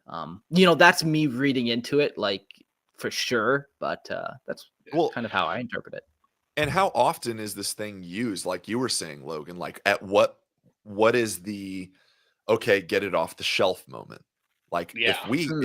if the Imperium had this, I feel like this needs to be used so often, but also is probably really terrifying in that moment of like, let's just pass this around and see who's good and who's not. Like, dude, I feel like So the Grey Knights with this thing is just like having a field day, you know? Oh God, It's they're funny like, you "Well, say we gotta that. purge the galaxy." yeah, it's funny you say that because I was thinking, oh, the Inquisition should use this. And then I'm like, the Inquisition doesn't want to use this because they are corrupt Nope. as can be. They don't want to be putting masks on and judging each other because it's like, oh, I'm the purest Inquisitor. And you're looking in the mirror at yourself. You're like, oh. And then someone else gets a hold of it and looks at you and it goes, no, you're heretical. And now the entire Imperium is infighting with itself. So it makes more sense to me the more I think about it why just the Mechanicus has it. Because they're the only ones who are going to use it for probably research or testing purposes and not for hunting heretics, because that's not really the Mechanicus's thing. Yeah, good point. Yeah. And then it did get tabletop rules, probably from 9th edition, because it does have core in its rule. But while a friendly Skitarii core unit is wholly within 6 inches of this model, each time a model in that unit makes a melee attack, an unmodified roll of 6 scores an additional hit. Sustained so not hits. really fluffy for the tabletop. Like the relic is so much cooler than the rule they gave it on the tabletop. I feel that's a disservice to how interesting this relic is. Yeah, I agree. Yeah. How do you think a better rule would what would a better rule look like? I think a better rule, because this judges like the souls and the purity of people, either increase morale tests or kind of along the same insane bravery, maybe you pass morale tests, but maybe if you want to make it more mechanically helpful, if it's being used by, we'll use 10th edition, if it's equipped to a leader who's attached to another unit, double their OC count. So now each one counts as one more model because you can tell they're pure and they're willing to hold this thing. Something along those lines, I think, would do it a better service than, just exploding hits relic. Yeah, it doesn't feel attacky to me. It feels more bolstering, like reroll based, even, you know, like the morale test, or, you know, it talks about psychological warfare and spiritual insight. It's a powerful tool for this. Like spiritual insight, especially as like a tech priest or something like that, where, you know, you're doing some crazy roll and I need 5-ups for this normally. Like, okay, well, you know, once per game, I can use it as just an auto pass or something, you know. I thought of a more fun way, because you said that for the bear, increase leadership by 2, and then if you're within 12 inches of it, you lose 2 leadership. So I was gonna say that Mm-hmm. that second part, the minus leadership, for sure. It should be that dual purpose where you look at it and you're like, holy fuck, it just that shiver up your spine, you know. Or maybe another good rule would be some type of like the Sisters of Silence, they have like their nulls ability to kind of counter some psychic powers, and maybe that would be kind of a way to incorporate it some way, put a minus on psychic powers, or make the perils of the warp just a little bit more, where you're reading your soul, and if somebody knows like your true soul, it almost is dangerous. So, but in 9th, that would have been cool, but they got rid of psyker tests and peril of the warp in 10th. Okay. But yeah, those are total. It sucks. I missed the psychic phase so much, but those are gone now. But that would have been cool in the last edition if it did something like that. I like what Jax Carnage says in his last comment. Imagine the Dark Angels got a hold of it. You're a heretic. No, you're a heretic. Wait, we're all heretics.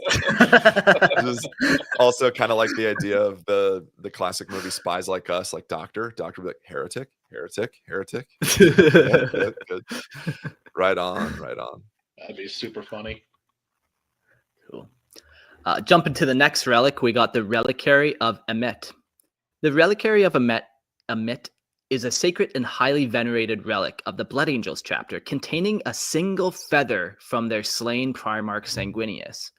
This relic is of immense spiritual and historical significance, and its preservation is integral to the chapter's identity.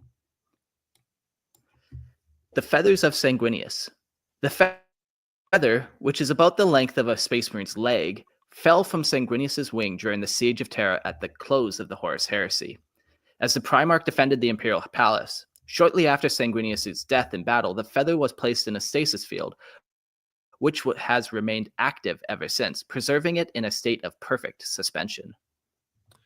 Yeah, now we're getting into the Horus Heresy stuff, which is really cool to see that like age kind of glorified in relics. And just, can you imagine Sanguinius flying over, having, the Siege of Terra happening, and this has just seemingly fallen from him, or whatever it was, clipped his wing or something like that, and this thing's on the ground. Like, I don't know, I just love imagining that, this slow motion vibe.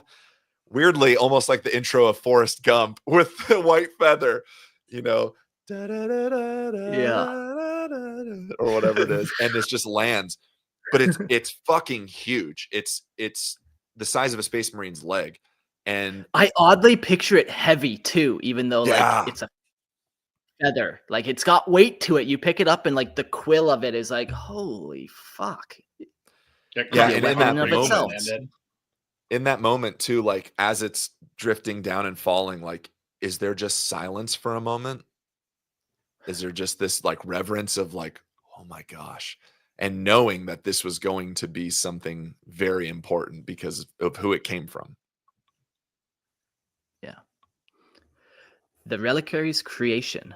The ornate golden brass cylinder that houses the feather was crafted by Emmet, the founder of the Flesh Terrors chapter, as a penance for the death of Sanguinius.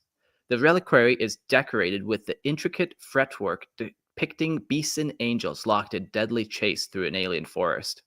This sorrowful depiction embodies Emmet's grief over the loss of his Primarch. The reliquary also has a force field for protection, which is activated by the Blood Angel's Crux Terminatus badge, unlocking a hidden lock stud. Significance. Immeasurable value. The feather contains drops of Sanguinius's blood alongside the death mask and a blood ruby of the Primarch. It is one of the few relics that has not been tainted or consumed by the Blood Angel. Or consumed. That's so funny. Always drinking the Sanguinius's blood and shit. This makes it an extraordinarily precious and revered relic. Symbol of unbroken legacy. According to Blood Angel tradition, as long as the feather remains within the reliquary's stasis field, the chapter will never fail. It is considered a direct link to the Primarch's enduring presence and power. Location and display. The reliquary is typically housed in the Basilica Sanguinarium. Yeah, I could use some High Gothic reading lessons for sure. Sanguinarium. There it is. Sanguinarium. Within the Arx Angelicum, the fortress monastery of the Blood Angels. It is kept under a black silken cloth, which is said to have been smoothness like water, emphasizing the reverence which it is treated. Yeah, what a wild relic, like this one of a kind feather. You ever wonder what happened to Sanguinius's body? Like, I guess Rogaldorn took the Emperor's body, but did he just leave Sanguinius's there, and then at that point it just gets defiled and stuff? Chat, what do you got?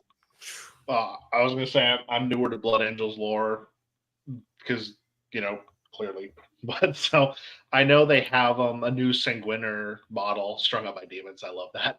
A new Sanguiner model came out, and a lot of people think that might be Sanguinius himself, maybe in a less powerful form. Because those people can get fucked. Because as we know, he died. He died. And anytime a setting brings back a character from the death, you just broke the setting. So let's throw that one out there. And I love that the relic itself, like we're talking about the feather, which is cool, but the relic itself is what the feather is encased in. And the importance, the reverence that Amit had when crafting this, like, yes, it's important that this that the feather is preserved from Sanguinius. It's amazing, but it can only be preserved in this manner, and that the encasing itself is all not necessarily equal, but still up there in the balance of importance of this feather that Sanguinius had. Like the case itself is what we're discussing, which is really cool. Mm-hmm. Yeah, it's also interesting that this is the first relic we've talked about that doesn't have any actual practical application. It's just like it serves a religious purpose for the Blood Angels, but there's no tactical battlefield advantage for it. It's just a thing they have to push them forward. Yeah. T. Fleas says he was recovered, at least his corpse was. Jack says Demon ripped him up and strung him up in an attempt to emotionally damage the Emperor. Too bad the Emperor did not give a shit. His tool got broken. That's right. I heard that he didn't flay him too. This didn't flay him too. So we're getting some mixed views from the chat. Some say he was covered. Others saying that he was vandalized. What about the golden sarcophagus? They talk about it on Baal and how that's supposed to have Sanguinius's body inside it. I don't know. Again, another see, Jack's Carnage, I think you're on that too, where you're talking about it. He was recovered and returned to Baal, and that's what the golden sarcophagus is it houses the dead body of Sanguinius after defilement. There we go.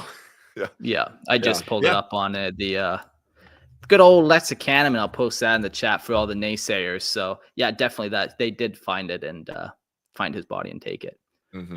But it is interesting. Like, you wouldn't want to, so there's a bunch of feathers then. Like, Blood Angels have access to all the feathers, but like there's a difference. They don't want to go pick that feather off him. So it really makes you wonder, like, how many feathers fell off of Sanguinius in his lifetime? Like, maybe only one ever did.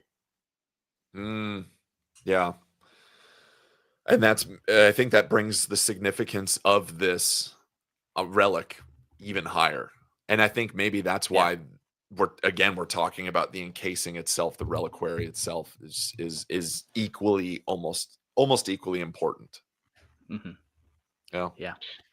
Cool. Isn't Sanguinius's soul trapped on Abaddon's ship? Or did I hear that wrong?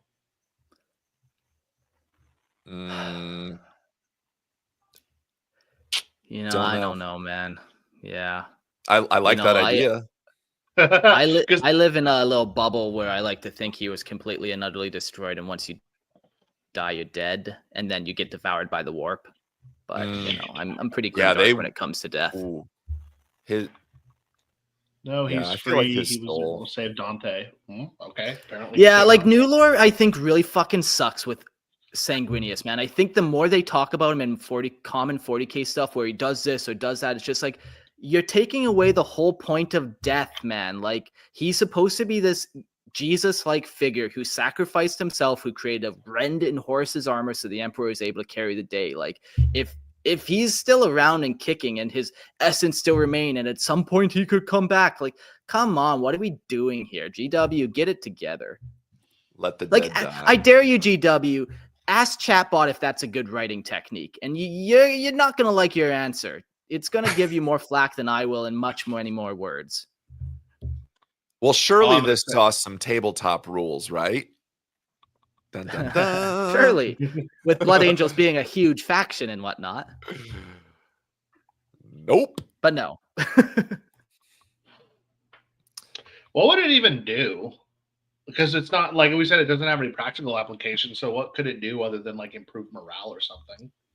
If it did have rules. Yeah, you could make it that's have one probably extra it. people have one extra attack, like you get frenzied, like there's a lot of those kind of it could really do a whole bunch of random stuff. Like everyone moves faster because they feel the winds of Sanguinius behind them. Like you Yeah. could I come like up with that. any Jump pack models get an extra 2 inches. I'm sold. Let's make it a relic. Sure. Let's make it happen. Make it happen. Cool. Well, moving through, we're going to get some weapons here. So we've got the Blade of Admonition. The Blade of Admonition is a sacred relic of the Adeptus Sororitas carried by the legendary Saint Alicia Dominica. This blessed power sword holds great significance both as a weapon and as a symbol of the Emperor's divine will. The history and significance. Saint Alicia Dominica's role. So the Blade of Admonition was used by Alicia Dominica during her lifetime to slay heretics, as of course she would, and false prophets, most notably delivering the fatal blow to, and I love this, delivering the fatal blow to Goj Vandire, a heretic who sought to corrupt the Imperium. Over the following decades, it was wielded to cleanse countless enemies of the Emperor, cutting down those who sought to undermine the faith. So if we just touch upon that a little bit, there is a big significance here with Alicia Dominica or Dominica, however you want to pronounce it. But this is allegedly the blade that was used to kill or behead, in some stories, Goj Vandire, who plays such a pivotal role in the Adeptus Sororitas. Logan, you're a Sisters player. Do you want to jump in a little bit on like the Goj Vandire history? I'm gonna keep it real. I do not know that lore. Oh, really? I got you. No, I Don't don't worry. know that The lore. old Marquino, the lore masters, got you. Yeah. So during the Age of Apostasy, like M36, Goj Vandire started his own little rebellion, and planet by planet, he slowly started preaching that, maybe he was the god, maybe the Emperor wasn't the god, and boom, boom, boom, boom. Slowly, planets started to join him. He eventually came across one planet that had a bunch of warrior women on it, and in order to trick them into joining him, he convinced one of them to shoot a lasgun at him, and they did. And he's like, if I survive, then I clearly am favored by the Emperor, and you have to follow me. Little did they know he had a force field. So he survives, and then they swear the loyalty to him. They go on a crazy crusade, start taking over the galaxy. And it's kind of this way that Goj Vandire was part of the ecclesiarchy, so he wasn't allowed to have an army. So he kind of just created this, like, if I have a bunch of females, it's this weird workaround where men under arms no longer are, I can't have them. So I've created a bunch of warrior women. They wise up to him as, the chaos reveals himself, and the Sisters of Battle turn against him. And Alicia Dominique actually, killed Goj Vandire on Terra itself, I believe, when he tries to go talk to the Emperor or something like that. I forget exactly how he ended up on Terra, but one of the cool things was so they were unfortunately so indoctrinated with his like methods and ways of like, yes, I am right. Yes, I am right. And I believe, if I'm correct, a member of the Custodes talked to Alicia Dominica and said, look, I'm going to prove to you that he is a heretic. And I think like he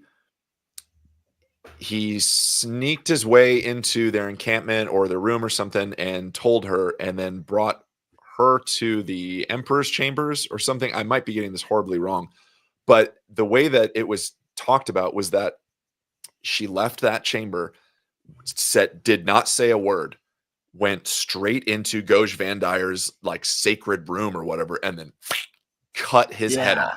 That's so badass. I love that. Like, yeah, it's just so cool that she was so like enlightened. Like, oh my gosh, no questions asked, hacked, Yeah. boom, and Yeah. there he goes. And then that ended the whole rebellion, and then created this whole kind of military branch for the ecclesiarchy. But yeah, very cool kind of story, and this is her blade. Yeah. And she's so important too here. I mean, obviously she had martyrdom. So it talks about martyrdom and recovery. After Alicia Dominica's martyrdom, the silver blade was recovered and polished to a mirror-like sheen. Its purity and the strength of its wielder's faith left a lasting impression, transforming the weapon into a holy relic in the eyes of the Adeptus Sororitas and the Imperium. Of course it did. Like, that's such a pivotal relic already based on their history and what she had done with it. And just a little bit of background on her herself. Excuse me. So she led her sisters for several centuries, overseeing the early years of the Adeptus Sororitas and leading her sisters on many crusades, as we mentioned before. But her death, so she finally fell in battle at the scourging of Friedzwide's world. Now, this is from Lexicanum, and it was recorded that she survived literally hundreds of wounds before one lasgun blast finally found a weakness in her armor and pierced her heart. So beautifully cinematic. And if you look into, as I did, because I saw this scourging of Friedzwide's world, I was like, this sounds like a weird, like, hometown buffet. So yeah, Friedzwide was actually in our actual history was a princess and abbess and is the saint of Oxford. There are many stories about her and healing ways, and it's very much a pivotal thing in Oxford and the Catholic Church. And there's like I don't know if it's a sanctuary or there's a specific relic and pedestal that is tied to her as well. So the idea that Dominica died during the battle at the scourging of Friedzwide's world just ties in that really cool aesthetic of Adeptus Sororitas, Catholic Church, the aesthetic vibe. Boom, 1 in 1. Very cool. Yeah. If you want to learn more about kind of that vibe, episode 22, the ecclesiarchy, we talked a whole bunch about, and you'll get a little more of that kind of, that's such a pivotal part of 40K, this Roman Catholic knockoff of the ecclesiarchy. And yeah, so cool. Yeah. So it's got some powers and effects. It has a mirror of the soul. So the blade of admonition has a unique and unsettling property. Those who look upon its surface can see the reflection in their own soul, a little bit like the mask we talked about earlier. This creates an intense psychological effect, especially on the wicked or corrupt, causing them to avert their gaze in fear of confronting them true selves. Oh, so powerful. This power alone is enough to inspire terror in those who would face the blade in battle. Very cool. Kind of like that mask we discussed previously, but in like weaponized form. So cool. Yeah, I was kind of thinking like you could walk in the battlefield and just flip it sideways so that the blade is showing out and psychologically damage everybody that can see its sheen. That'd be cool. My soul's so ugly. Yeah. Just I need to call my mother. Runs off the battlefield. And this had a really good representation in 9th edition. It was a crusade relic that was used, and so it was a melee weapon. It had abilities that each time an attack is made with this weapon against a character unit, that attack automatically hits the target. So now in like 10th edition rules, it's precision. Basically has precision, which I think I would say flavor-wise is cool. Like, yes, it's targeting character stuff, but again, I think there's a little bit more here that could be minimizing, because it points out the flaws in others. So it's Yeah. cool to see So that it could kill character units. Again, the Goj Van Dyer tie-in here, like hacked your head off. Very cool. But it should, I feel like, also have some sort of debuffing characteristic too. I'm actually going to kind of disagree with you on that because in 9th edition, characters weren't attached to units. 9th edition still had Lookout Sir. So when you got to a character unit and sisters units, melee usually had 5 attacks. So this is automatically 5 hits on a character, kind of looking into their soul, like you can't escape this hit that's coming. Ooh, And then it's okay. and its stat line strength +3, so it's a strength 6 hit, not that great, but most characters are 4 or 5. AP 3, which pushes almost everything to 6 or their invul, and then 3 damage. You only need 2 of those to fail to kill something. This is an insane sword, especially for Crusade, which had the best relics.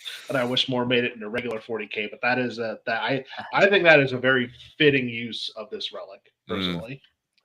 If I was to add one little rule to it, I would make it if you charge her, you have to take a leadership test. You don't get a charge her. 100%. 100%. That would be cool. That would be That's- super cool.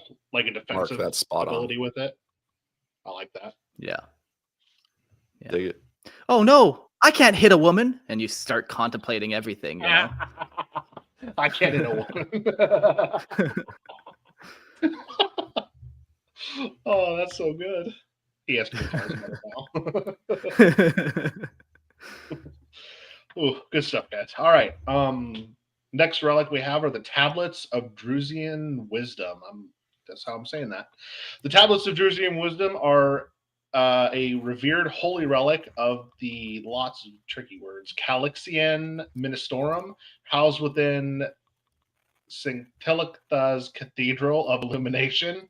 These are sacred artifacts, or these sacred artifacts are symbols of Saint Drusius's endurance and wisdom, and the Emperor's divine guidance. So this is a multiple part relic. So the tablets, this relic consists of 8 palm-sized stone tablets, each inscribed with inspirational quotes attributed to Saint Drusus, a saint known for his piety, leadership, spiritual insight. The tablets are carefully inscribed with words of wisdom that offer guidance, faith, and strength to those who study them. They have mystical properties they're impervious to damage, so they're completely impervious to any form of damage, a testament to their divine protection.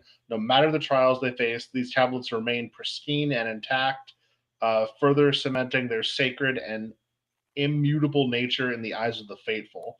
Their resistance to harm is seen as a sign of the Emperor's favor and protection. That is a really cool relic.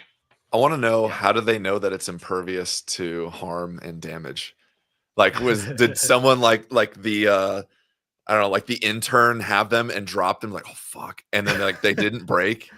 Maybe yeah, it he's was like, oh, thank okay. God. I mean, the Emperor. Yeah.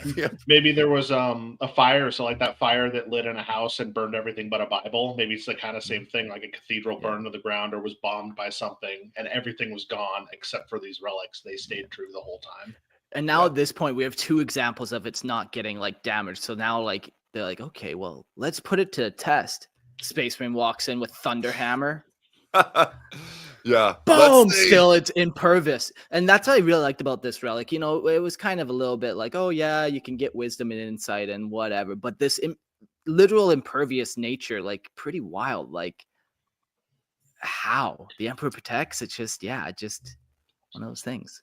And you call upon imagery of like Lord of the Rings, Mark, with that like the Thunderhammer, and like doing the idea of like Gimli, you know, like, well, what are we waiting for? And then goes and swings the axe down on the one ring, and nothing happens. And again, we're double nerding here. There we go. Triple nerding. Even. Triple nerding. Yes. We'll get a Star Wars reference in and complete everything.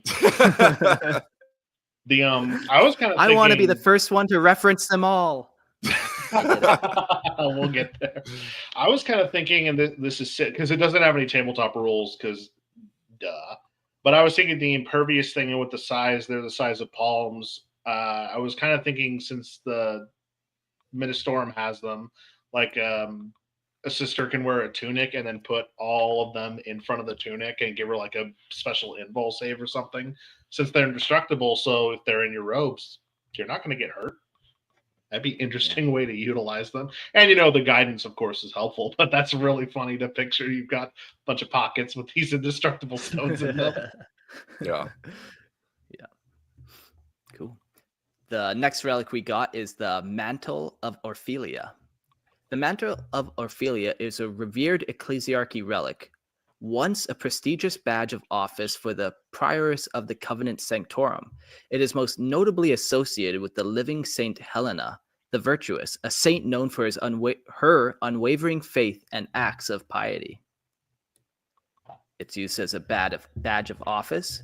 The Mantle of Orphelia served as a badge of office for the prioress of Covenant Sanctorum, one of the most prestigious positions in the ecclesiarchy. As such, the mantle signifies authority and spiritual leadership within the Adeptus Sororitas. And what makes it so special is its sacred powers of protection and blessing.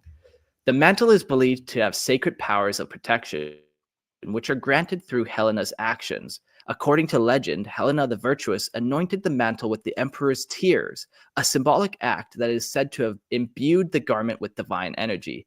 These tears, thought to have been shed by the emperor himself, are believed to carry immense spiritual power, protecting the wearer from harm and reinforcing their connection to the emperor's will. This is very interesting, like how she got the emperor's tears in the first place. Another funny kind of emperor byproduct that we have are psy grenades and stuff, where they take some type of the emperor's waste. I don't know. I like to think it's like sweat, but they turn it into psycho grenades where they put it in and then it will basically act as an anti-psyker type device. So as we were kind of saying earlier this episode, M36 is when the Sisters of Battle were kind of founded, you know, and the ecclesiarchy existed before that, sure, but yeah, like how did they get the tears and make this crazy robe, you know? That's the funny thing. And like, we can just continue to imagine just having this like little vial or something and just like, okay, he's watching Love Actually now. Okay, yep, this is the part where he cries all the time. Now go up there and put it right under his eye. Get the tear. Okay, yep. Emperor just cried. We got it. And how powerful that could be too, like we talk about. It's from the emperor himself, and we know that there's little bits of the emperor, like you talked about, Mark, like making its way into other forms of warfare, weapons and things like that. I love I don't know, it's almost sorrowful, almost like a melancholic relic where it's the emperor's tears, you know, like I think that's really cool versus it's part of his bones or some like a shaving of his bone because he's on the thing, and now that, you know, that bullet casing is way more powerful. It seems very mournful, and I just like that idea. I think that's cool. Call me edgy. I don't know. Whatever. It's cool. Well, I just like like to that. put tears on me. I like that because it's kind of like it's comes from his grief, because I doubt the emperor was crying for joy at any given point. So this could have been from when he cried over Sanguinius. This could be for Horus's betrayal. There's dozens of reasons he could have actually been crying and hurt from it. But it's just so different from our other relics. And it kind of fits in with the grimdark aspect, because this is kind of the one that's like, it's not war tied, but it's still sad because it's the grief of whatever caused him to have to do that.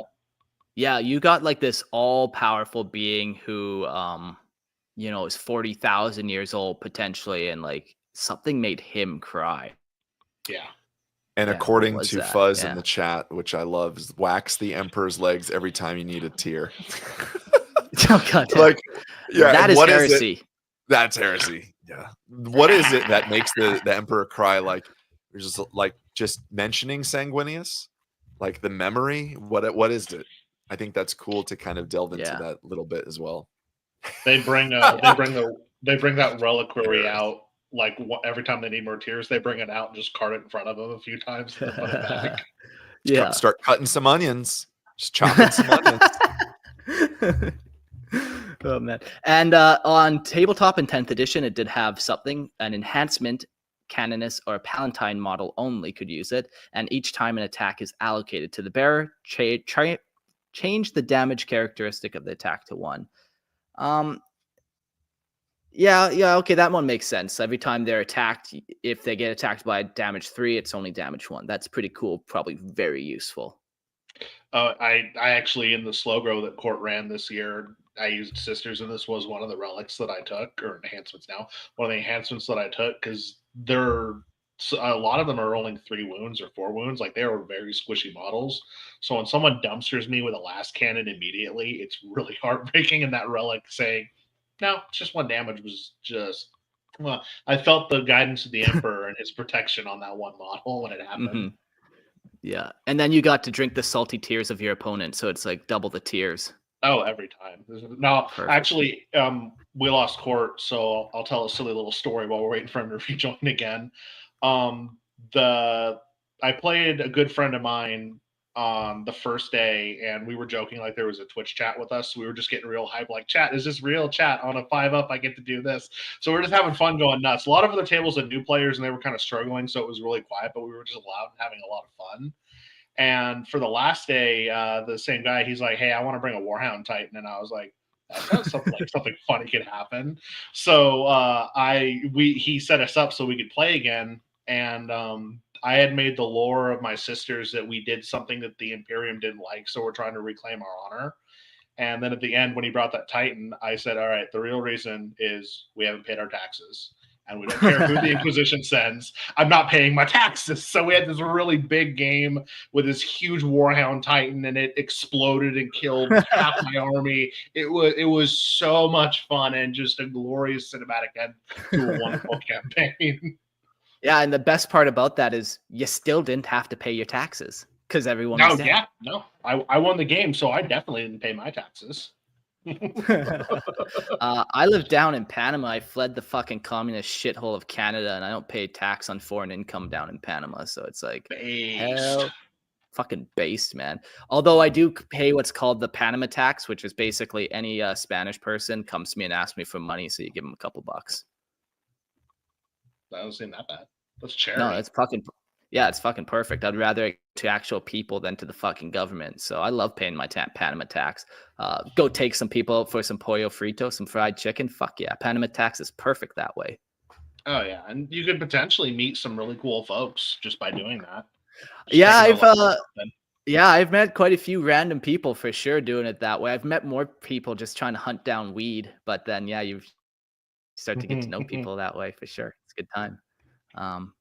All right, well, let's jump into that was all the Imperial Relics that I kind of chose to go through. So now we're going to jump into Chaos Artifacts, and these have a very different vibe as we were talking about in the beginning. You know, the Imperial one, it's like, here's some benefits for you. And then for the Chaos Artifacts, it's like, here's some benefits for you, and you're fucked. Yeah. Well, and now you don't have to die to make a relic. Now the relic kills you. We're in the relic kills you part of the episode. Perfect. So we got Court back. Even better. Yeah, he can take it away with the Blood Tide. Blood Tide. Here we go. Cool. Hope I'm doing my buddy Tyler right. He's a big Chaos player. So here we go. Blood Tide. Blood Tide is a relic from the dark age of technology, originally created as a weapon of mass destruction by nanotech robots. These robots, which once held a spark of will, eventually merged into a single consciousness during their long slumber. When activated, the Blood Tide could infiltrate its victims' bloodstreams, causing their blood to rupture and spill violently, effectively drowning entire worlds in blood. Cue the Slayer music. Oh man, that's so rad. So rad. The Blood Tide was eventually defeated and sealed away beneath the earth, becoming a mere legend. However, Demon Prince Kernax Voldarius later discovered it and bound the weapon to his will through the Blood Tide, though the Blood Tide resisted this servitude due to its nature. Despite the Blood Tide's unwillingness, it was unable to end its existence as creation prevented it from doing so. When manifested, the Blood Tide takes the form of a silver humanoid figure with a luminous fluid body. It has a disturbingly serene expression and deep blood red eyes, which hint at its intelligence. Oh, this is so sick. I'm not even a chaos player, and I'm like drooling internally about this. This form is immune to most forms of weaponry, and its features do not align with gender or age. The Blood Tide's power remains terrifying and destructive, capable of wiping out entire populations. Holy shit, man. Like, we went through, yeah, Imperium, this is cool, inspiring. Like, we're telling you what to do. You're gonna hear me from way over here. It's Ghost Vox, it's this thing's like, fuck everything, we're going to kill it all. Like, so Drown the planet in rad. blood. Looks so rad. Just way cool. How big do you think it is? Because when it said human silver or silver humanoid figure with fluid body, I was like, oh, it's a T-1000. But can a T-1000 destroy everything? I put a cord apparently. That's your tinfoil hat. Maybe is it like a 5-story one, or is it just? It'd be even. Actually, no. I want it to be just a 6-foot dude, a 6-foot silver dude, just running around killing everything, going in and out of Space Marine armor as a liquid, going through it, shredding them, popping out on the other side. I like that better now. It's so sick. Yeah, this could be a wild like Man of Iron type thing, or a Man of Silver in this case, instead of Man of Iron or Man of Gold, a Man of Silver. These crazy AI constructs that like brought the whole humanity and galaxy almost to its fucking destruction. Because look how dangerous it is. Like, oh yeah, like it talks about wiping out entire populations. Like this thing is terrifying, and I like that there was a demon prince that found it, which seems totally on brand with chaos, which is cool. And he tried to bend it to its will, but the Blood Tide resisted. Like it itself cannot be bound to chaos solely. So yeah, I'm thinking more now that it wiped entire populations. What if it doesn't have to stay solid for when it's attacking things? What if it just like starts spreading its arms out and it forms a bunch of little needles, and then just all the needles shoot out and go different directions and just go through everything and kill it quickly? That's kind of how I'm picturing it too, is like the idea, kind of the T-1000 thing, or it just like it's nano robot technology. So it just spreads out and forms whatever it needs to and just shoots and kills everything. You ever see the movie Big Hero 6? Yes. That's what I was thinking. That's exactly what I was thinking.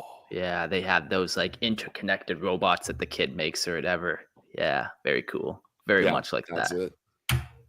And this has some ties too with the Grey Knights slaughtering the Sisters of Battle and doing that blood coating thing on their armor, which is a very contentious point of Warhammer lore. But just reading into it, and you guys in chat might jump on this too, is the Blood Tide was intermixed in this story with the Grey Knights slaughtering all of the sisters in order to boost up their kind of juice, their juju. I don't know. Mark, you got this? Yeah, like for some reason, I guess if you kill Sisters of Battle and wipe their blood on your armor, you become even more protected. Like, I don't know, man. That was, like you said, it's a very contentious point. And I think they actually have done away with that and have retconned that out of existence. Oh, really? Yeah, but there's so much 40K lore, and like you read something on Reddit, and then what are you supposed to do? Go buy the 4 books to try to hunt down if what they actually said was true. So that's fucking hard to say. But yeah, unfortunately, I don't know more. Oh, sorry. I was gonna say, I remember when I got into the lore, there were so many things that I was told that were just flat out wrong. But it's that thing someone told someone, and they didn't know which Black Library book to go read to confirm or deny it. So it was just a fact for that group. And then I'd be listening to something, I'm like, that's not even close to right. What is going on? I heard that who is Sigmar is a Primarch. I heard it somewhere.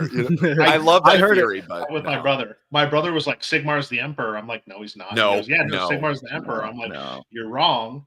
I promise you. And he goes, no, I'm not wrong. And he goes and looks. He goes, I can't fight it. I'm like, because you're wrong. It's not Because you're like- fucking wrong.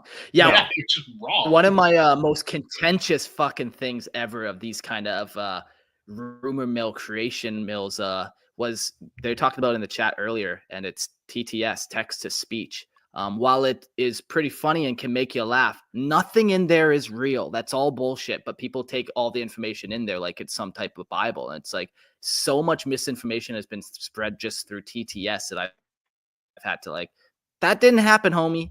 But like I said, pretty funny, make you laugh. Yeah. If I haven't read it or listened to it in an audiobook, I don't believe it's real. It's I all take fake it to one me. step further. If I haven't read in the Codex, I don't believe it's real. It has to be Codex or main rule book. I don't even believe codexes because they keep changing how Raven Guard paints their stuff, so I can't trust them anymore.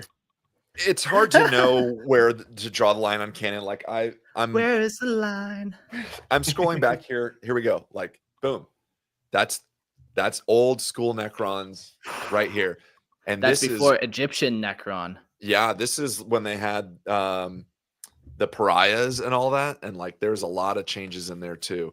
And I think that's what's kind of cool about like the magic of Lorehammer here. Truly is the in-depth discussion of like is that there is canon, there's hard canon, but there's also a little bit of bendy room of like I kind of look, I don't think canonically that Sigmar is one of the lost Primarchs or something, but I secretly like to think that a little bit. Like I think that's a cool little tribe, and yeah, I don't know. And Jack's Carnage in the chat talks about Do you there actually feel there are dirty saying that, or yeah, do you feel good about yourself? yeah, Or? yeah, I feel a little like look, I'm gonna just keep that part lore just locked in my mind and my heart a little bit. But Jack's Carnage brings up a point. There are correlations between 40k and fantasy, and I think there's some cool ones there that we kind of just touched on. But I'm gonna go a step Yeah. further with you. If Sigmar is one of the two lost Primarchs, is the Skaven god the other lost Primarch? Just fall into chaos. then see now we get into AOS 4.0 and this and that. I don't know, Oh, but me and But back- the podcast Grimlore, we're working on a episode where we're gonna try to dissect just the similarities between 40k warp and AOS/fantasy warp. You know, because lots of people, you know, they come into this hobby and they think, oh yeah, they're connected. One's a past version of 40k, but they are separate, even though they have a bunch of similarities. So yeah, you guys can look forward to that kind of an episode coming out eventually. But might be fun to do a weird theories episode too. Just talk about like stuff that's not necessarily canonical, but like we talked into about the laurels of command. Like, oh, is Gilliman wearing them? I don't know. Conspiracy back- corner. Yeah, back to the blood here. The blood tide is so rad. It's just straight up chaos. Like this being the first relic we're talking about in chaos. It fits the bill. It is the vibe. And does this have any tabletop representation? Nope. Because Too OP. this too OP, man. Like there's just no way. There's no way. Kill Yeah. everything. So I want to see it be like a normal 32 millimeter model, but then give it like Demon Primarch rules, and it costs 500 points for this little thing, and it gets lookout still, so you have to deal with all of that. you're just painting it in like Stormhost silver, so it's just like one shade of silver too. There you No, go. you got to Most get basic. actual It's chrome like beautiful. they use on cars, chrome it up all the way. Yeah. That's funny. That's like taking that sassy nerdling and using him as a demon prince. Yeah, exactly. Little guy, big rules. Oh, that'd be so fun. Right on. Ugh. All right, the next weapon or chaos relic is probably a weapon. Soulbane. Soulbane is a fearsome demon weapon. Yep, wielded for Tzeentch, the chaos god of change and sorcery. My least favorite god. I will fight anyone on that. Description and purpose. Incorporeal blade. The Soulbane harms only the victim's souls, leaving the physical body and armor untouched. This weapon is spectral, passing through physical defense and rendering shields and parries useless. This feels like it feels very Thousand Sunsy. Like there's nothing inside the armor. The sword doesn't need anything to hurt it. Just goes right through that stuff. It attacks. Its attacks bypass material defense, causing the victim to suffer intense spiritual pain with no visible wounds. The victim's soul is slowly drained, making death especially agonizing. It's an unavoidable threat. The Soulbane's ghostly edge cannot be blocked. Evasion is the only way to escape it. The effects it has on its victims, those that are struck collapse in pain, feeling their souls shred away. With physical harm, they writhe. That is brutal. Yeah, what a weapon, eh? Like, That just it goes through, and you see your friend get cut down by this thing, although he didn't get cut at all. And you go to examine his corpse, and you're like, "Oh, he's fine. There's no blood anywhere. Like, he didn't lose his what? But he's dead now." And like, yeah, what a trip it would be. I wonder two things. One, I know they said you can't block it physically, but could a psyker like maybe stop it from hitting them with a force field or a psyker field? And then the other thought is a psyker able to mend the wound? It might be too deep in the weeds for it, but just some thoughts that I thought of, because like it's a very horrific weapon and clearly empowered by a chaos god. But what could be the counter other than like a very powerful psyker who can mend a soul or stop a ghost blade? Yeah, like if you had super powerful will, would that be enough to keep your soul free from it? Like if you had a more powerful will than the blade did. Well, and it talks about it. Your victim's soul is slowly drained, so this soul obviously then is going into the warp, I'm assuming, rather than like in some cases you would see souls going into the blade itself.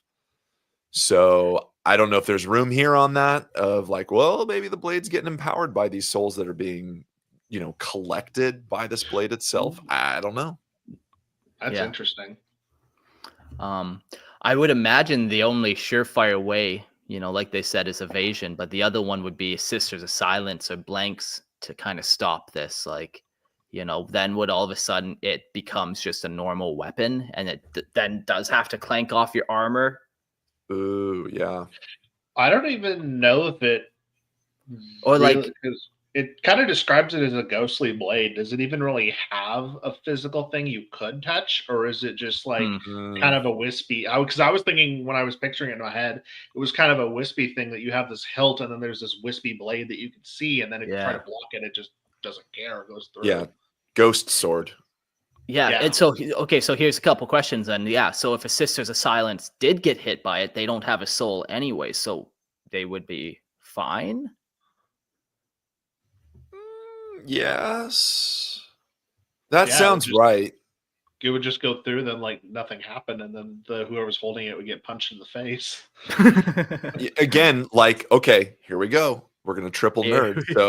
So Lord of the Rings, like when Aragorn and part of the Fellowship, Gimli and Legolas go into the Caverns of the Dead, and Legolas shoots his bow through, the ghost's head. Nothing happens. I imagine it's the reverse. It's like the reversal of that. So when you hit a Sister of Silence, really, it's nothing's happening. Then the moment that it strikes something that has a soul, boom, there it is. and slowly drained, like ripping this thing. So I wonder, as they're just like crumpling on themselves, screaming.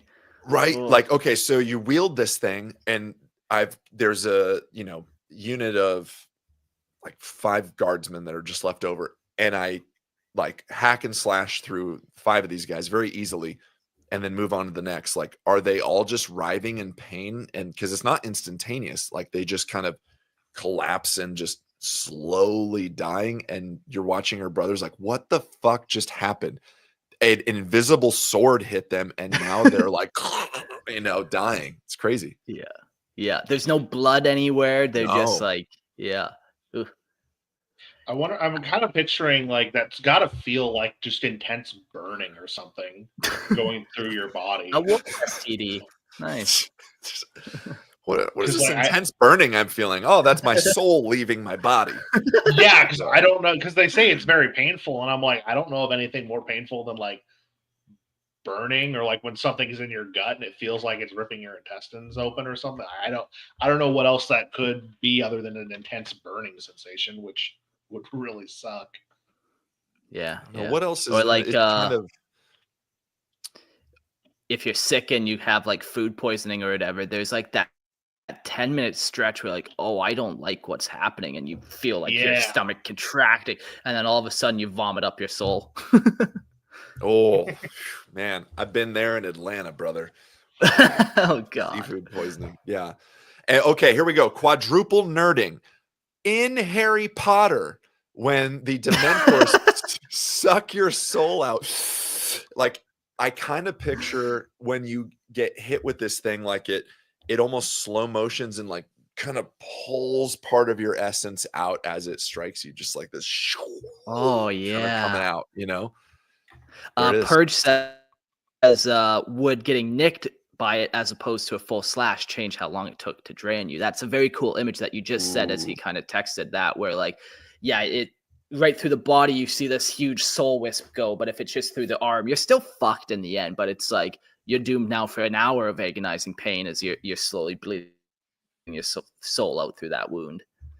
That makes sense. I feel like that's accurate. Like you got struck in the arm or something, and now it has to kind of overcome the rest of you and take you bit by bit versus like you get stabbed through the heart or something. And I don't know, Yeah. we're going into a little bit of the spiritual part of like where is your soul in your body kind of thing. But I think that's a rad thought to think about. Yeah. Like these are the fun Yeah. little niche things of like, okay, well, I just, you know, I have my like X-Acto knife and I'm hobbying, but it's the, the soul blade kind of thing. And I like nicked my finger. Oh, fuck. Now I'm like 4 hours into a soul drain here.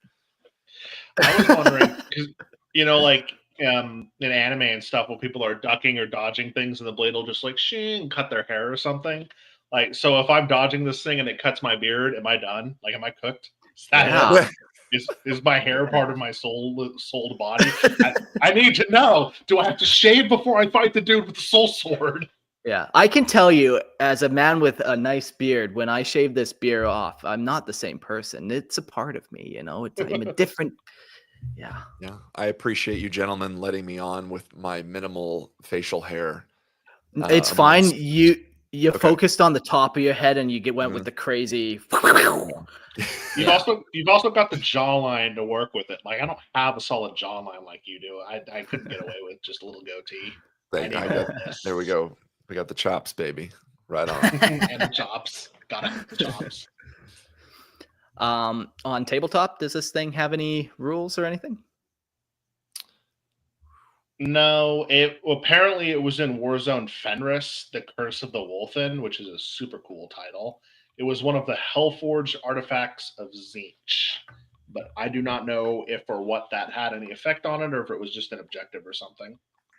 Yeah, a cool rule I think would just be, it does one wound in every turn, every phase. Maybe it does another wound, so it's just like you get hit by it, and that character will die if the game carries on long enough.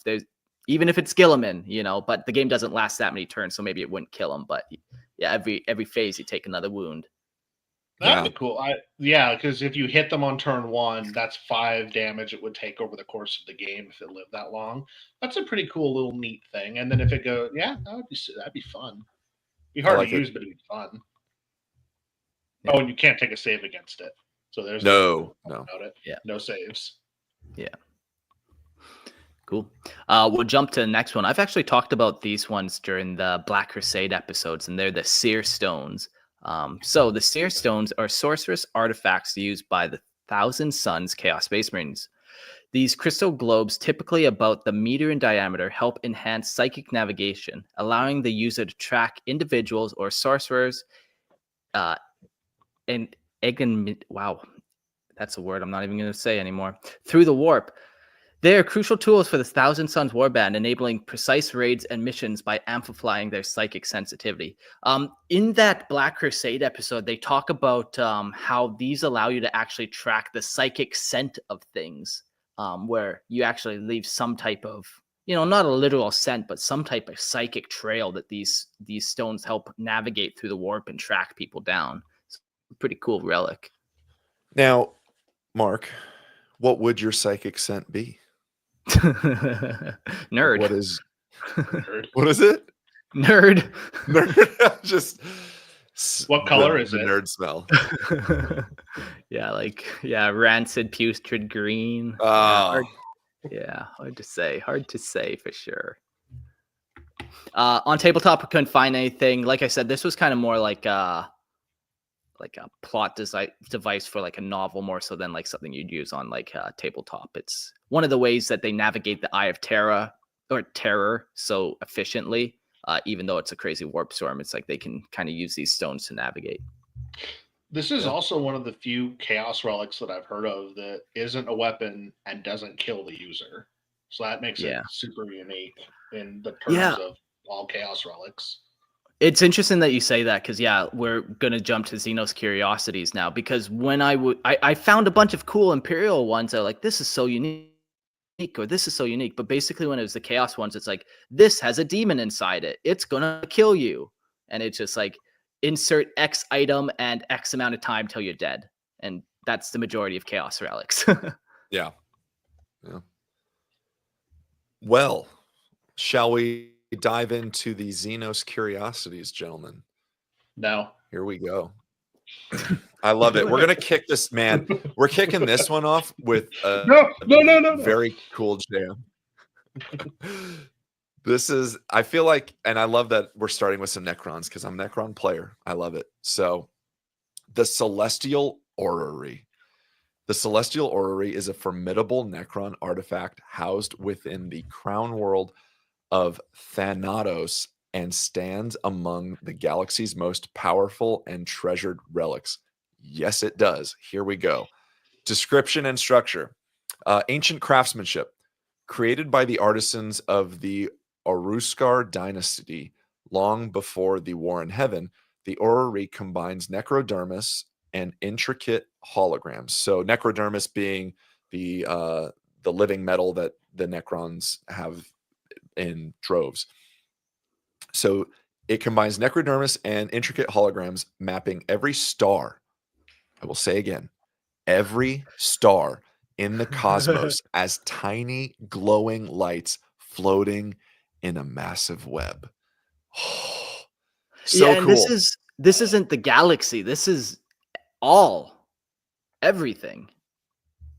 Yeah. Crazy. This is it's a map of everything. It's crazy. So the galactic power. So each light represents a star, and extinguishing any of these lights causes its physical counterpart to go supernova, obliterating surrounding systems long before their natural time. This immense destructive power is tempered by a strict need for balance to avoid critical cosmic chain reactions. Yeah. So right off the bat, if you guys can kind of picture this, think of, just kind of the classic hologram. This thing comes around, but you have access to every star in the cosmos. And by extinguishing one of these lights, that star that it represents goes out forever, like is gone, goes supernova, deleted. Wild. I mean, we call this like like it's a relic, it's a curiosity. This thing fucks shit up. Like, holy crap. Yeah. Kaboom indeed. Yeah. Man. You mentioned the cosmic chain and kind of the reaction that it causes and how dangerous it is. I think this is so powerful. Like how do the Necron not use it all the time? Like, what is this balancing act? And I just picture kind of like you have the whole everything of the cosmos, and then you try to zoom in and you're trying to just good luck fucking finding the Milky Way galaxy, by the way. You're trying to zoom in and you're like, this isn't it. And it could take you centuries just to find the Milky Way galaxy. And then even after that, it's like, you got to find, well, where the fuck is Sol? Okay, let's try to zoom in. And like it, while it's this all powerful thing, it's almost unmanageable. It's so big. Yeah, but I think there's a reverence to that. Weirdly, the Necron have like it is we keep seeing it in the chat, like it's this doomsday weapon, kaboom, it's crazy, like it is. However, the Necrons certainly see life as something to subjugate and to bend to their will, to rule over all of the cosmos. So why delete and kill everybody when then you've got no one to rule over? So I think going ham on this thing and just like hitting delete, is not really their intent here. And like it's been used, kind of the role and use, like it's been said that it's like a cosmic gardener. So with that, kind of feels like, yes, there's chain reaction. So like I love this idea of the butterfly effect. Like this star here goes out, which then affects this set of cosmos, which then will destroy this. Da, da, da, da, da. So where do you need to strategically, if at all, delete things so others can thrive? Like the cosmic gardener, you're going to pull weeds. You're going to clip certain branches so that it doesn't invade other things. So the Necrons seeing this as something a little more controllable versus just this doomsday device. So It's- go Logan. I was gonna say, so for them, it's not really a weapon so much as it is like a management tool. Yeah, because a surveillance tool almost as well. Yeah, because Jack's Carnage pointed out in the chat, you blow up one star over here, and then that turns into a black hole, sucks this star over here, and just causes this chain reaction. You can destroy the whole galaxy. But if this star right here is growing too fast and it's going to cause that chain reaction on its own, then you nip it in the bud before it can. Or maybe, like I don't know, you have a Necron empire that, its star is going supernova. And since, the Necron are essentially immortal, this is, there's going to be the heat death of the universe eventually. So instead of allowing these stars to go supernova and exploding your planets, you delete them before that happens. Because the Necron, they don't need light. They don't need the energy of the sun to still have a planet that works, so that would be another way to kind of be that cosmic gardener and to keep Necron population safe from exploding supernova stars and stuff. Well, and they don't even have it readily available for just any Necron, truly. Like so Trazyn was allowed to see it, and he was under heavy guard. Like it's not just, okay, you guys are having a problem with so-and-so, let's get the celestial orrery and you're able to delete this. Like there is a reverence for sure. So the Necron royal court of Thanatos views themselves as the stewards, using the orrery's power carefully and removing stars only to prevent the galaxy from becoming, quote, overgrown. The court maintains balance, sometimes requiring centuries to stabilize any imbalance caused. So they do see like the level of control, but also that there is imbalance that happens when something is destroyed or plucked and whatnot. So I think, again, to just kind of boost up my own army here, Necrons are so rad. There is this reverence for it and understanding, because they're so ancient that they almost have this, we have the power of the galaxy and we have the greatest technology, and we're not just going to go willy-nilly with it, and it is protected. So due to its power, the orrery is vigilantly guarded with the Oroscar dynasty willing to go to war to prevent its misuse by rival Necrons or alien forces. So again, it's not just some willy-nilly, like we're going to delete this thing and use it for how we want. And we kind of view that with Exterminatus with the Imperium. Like we view Exterminatus as this like, oh, just kill the planet, just order an Exterminatus. And that doesn't happen often. Like it's not just like this big control alt delete goodbye Terra, like we're talking Jack's Carnage in the chat. It's very rare, I would say, to probably use it. And again, even Trazyn was allowed to see it under guard. So, and you're sure as fuck not going to see this on the table. Nope. Yeah, What are you talking about? another little. What are you talking about, Wills? Another nice little safeguard too is like for 60 million years, have Necron even really been awake to use it? Good point. Yeah, You know. good point. And my curiosity with this too is, and I'm looking back just in the notes just to double check, but like, who made this? So, created by the artisans of the Oriskar dynasty, but like how? How did you guys make this? With an STC. You went too far back in the notes. Yeah, my goodness. Yeah, Anyway, that's the wild. crazy thing about like all Necron tech. It's that saying where technology is indistinguishable from magic to people who don't know or whatever. Like all of Necron technology is so like, how the fuck is that possible? And I think the only real saving grace is, well, not the only one, but a saving grace is the Satan, and these star gods might have taught them how to do such a thing. Maybe they're feeding on the stars, and they kind of somehow tied into this and allowed them to kind of preen stars for them, or who knows, man. But the Satan definitely had this like magical bit to it, almost otherworldly bit. Yeah, and the idea that this thing ties into something that's millennia of light years away. This little light here, I have no idea. It's wild. Yeah, Very cool. yeah. That I think that one is probably the craziest relic artifact curiosity in the whole galaxy.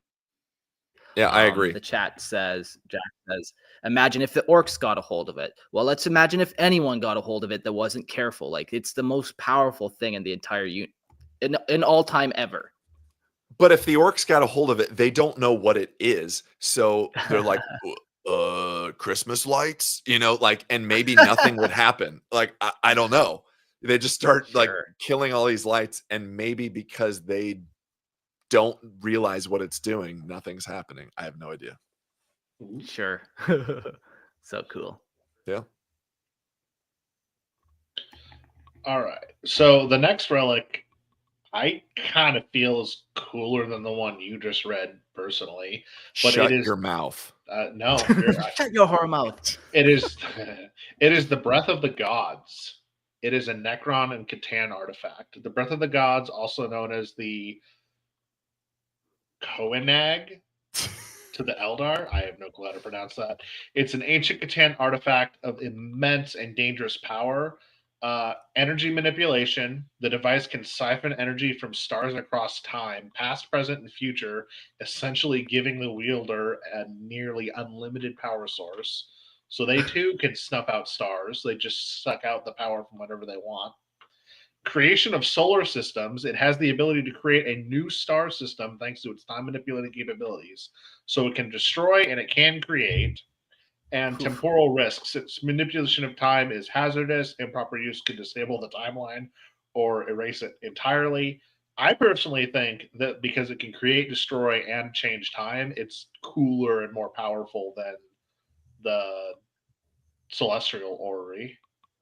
I just wonder if there's a limit to the distance that this thing has. Like the Celestial Orrery has the entire universe at its control panel, where this one, it's like, do you actually have to be visible to the star? Is it a 10 light year range? We don't fully know, but that's true, because I was assuming it was unlimited range like the other thing, but if there's a limited range to it, so it does scale it back a little bit.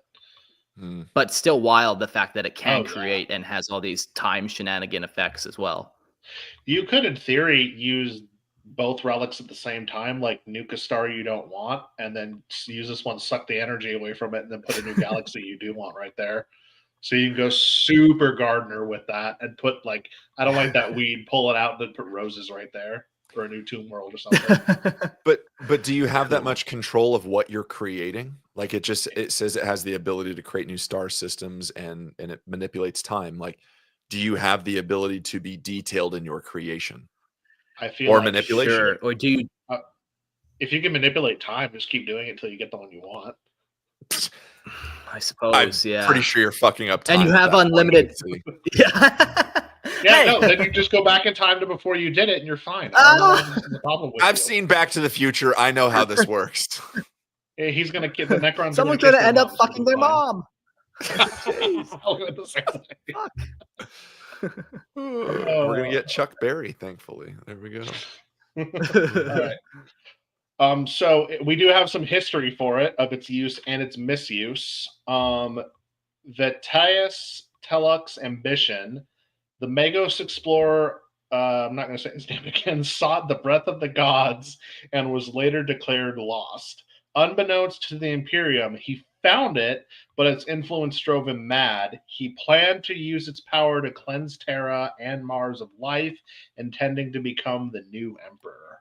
That's pretty cool. I didn't know that. Yeah. And see, if they had worn the mask earlier and looked at this guy, they would have seen that was his goal was, so they would have killed him beforehand. So his experiments with it, after failing to access the breath's full power through the Noctis labyrinth, he experienced with herd entropy abilities on his forge world, Xeno, using the herd's time warping effects to achieve his destructive ambitions. Hrud. He was ultimately stopped by the Archmagos Lexel Kotov, along with forces from the Kotov Crusade and the Eldar of Beltan, led by Belanian Barel. I'm doing my best here. I got all the names. Yeah. Your best is not good enough. You can join me and Trevor and learn some reading lessons. I am legitimately dyslexic.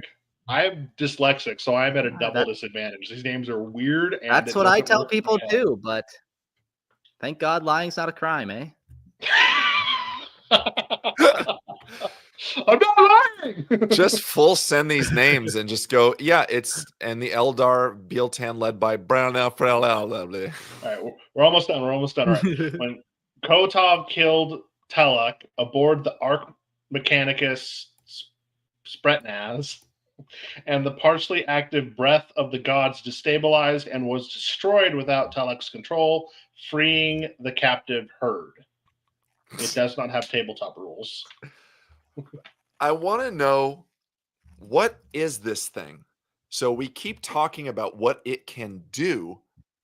What is it? What does it look like? I don't know why. I was kind of picturing Dr. Octopus's fusion reactor from Spider-Man 2. I don't know why, but that kind of like big thing that you can control, and because you have to have some kind of control where you can see what you're doing. So I feel like it's a big thing with a screen or an orb that you can manipulate and be like, okay, I'm going to rewind time here. I'm going to take this star out. I'm going to put this star seed here and then let it go forward to see what happens. That's kind of what I was thinking.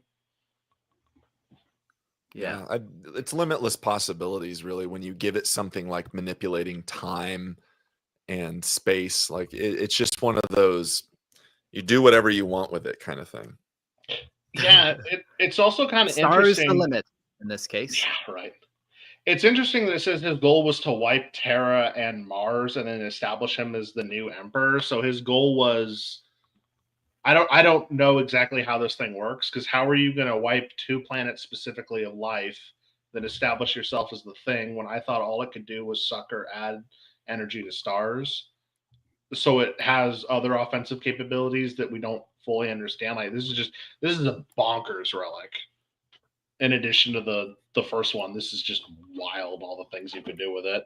Yeah, which is why there's certainly no tabletop representation.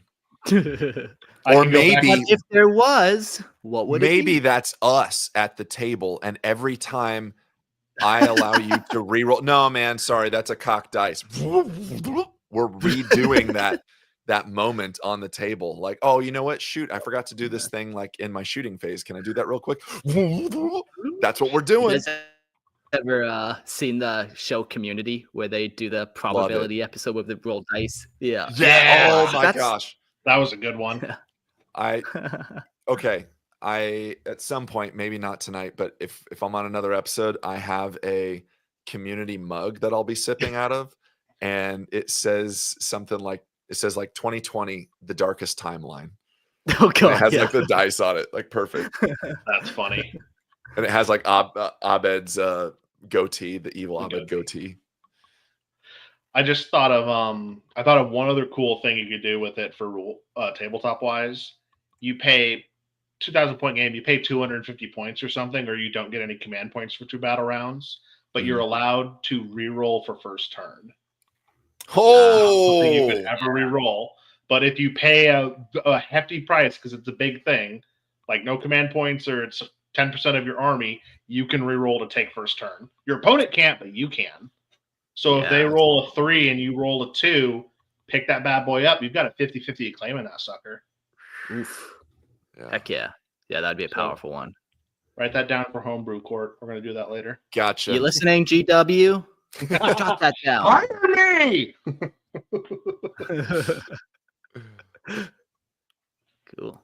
The next item, we're jumping away from Necron and their crazy powers over to Tau and a Necron artifact they might have found potentially. Dun dun dun. The Dawn Blade. The Dawn Blade is a unique and potent relic wielded by Commander Farsight of the Tau. Discovered in a temple on Arthas Moloch, this ancient weapon holds mysterious properties that have significantly shaped Farsight's life and legend. Key characteristics. Extraordinary power.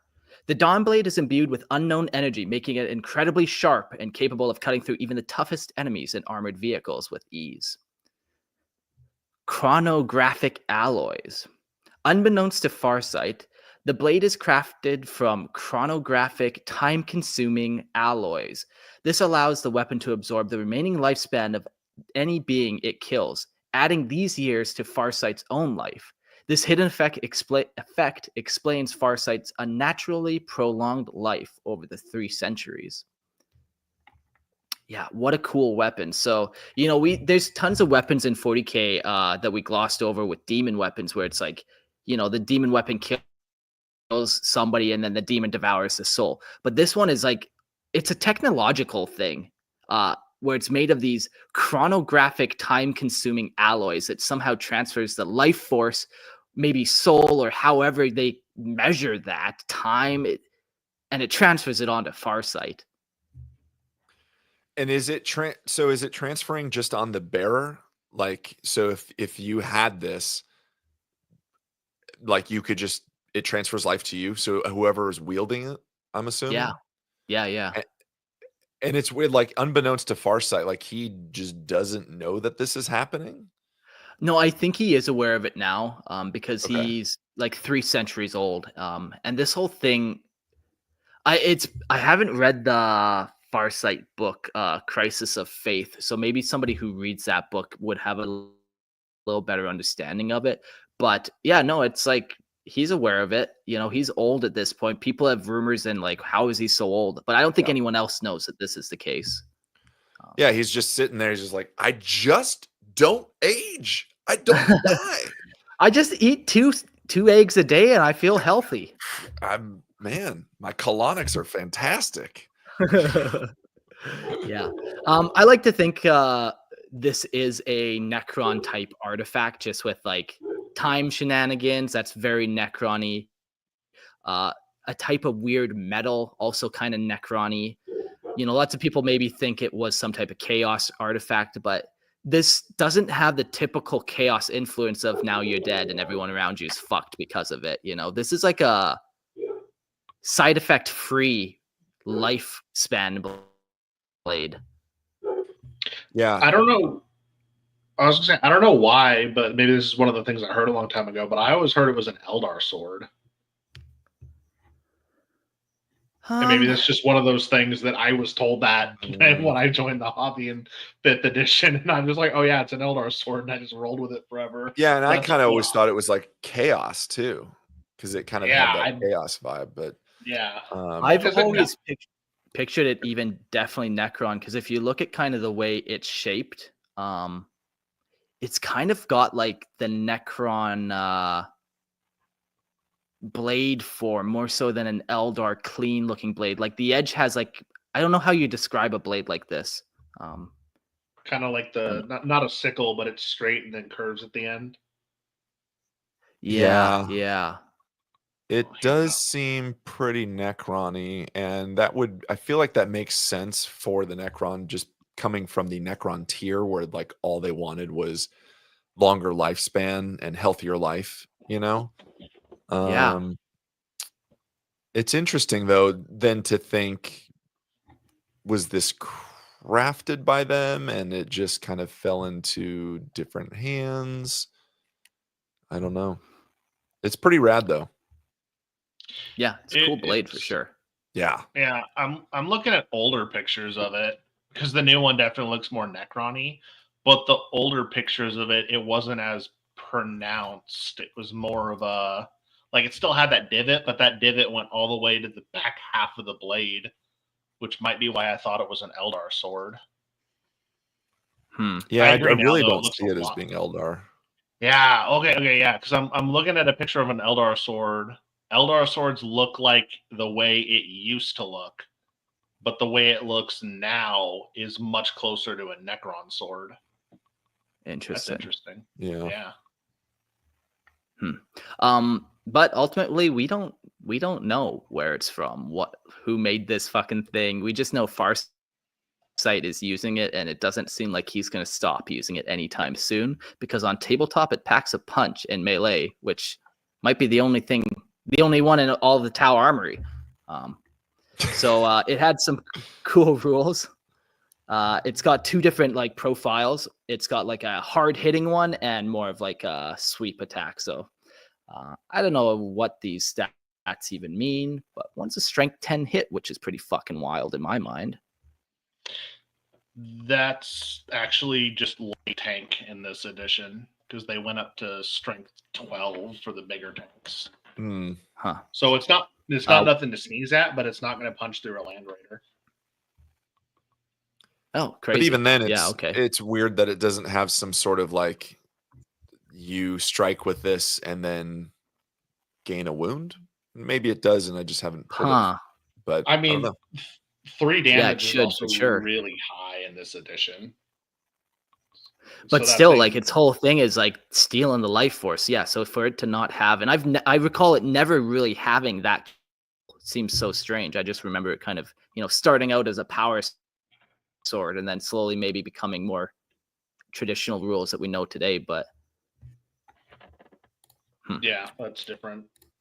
Yeah, I'm looking with it. It just, I don't really see anything as far as Dawnblade goes with gaining wounds back. But maybe it's one of Farsight's abilities, because since that sword is only used by him, maybe they gave the ability to Farsight when it lore wise it's the sword that does it. But at least on Wahapedia, I don't see anything. But yeah, interesting. Anyways, yeah, cool.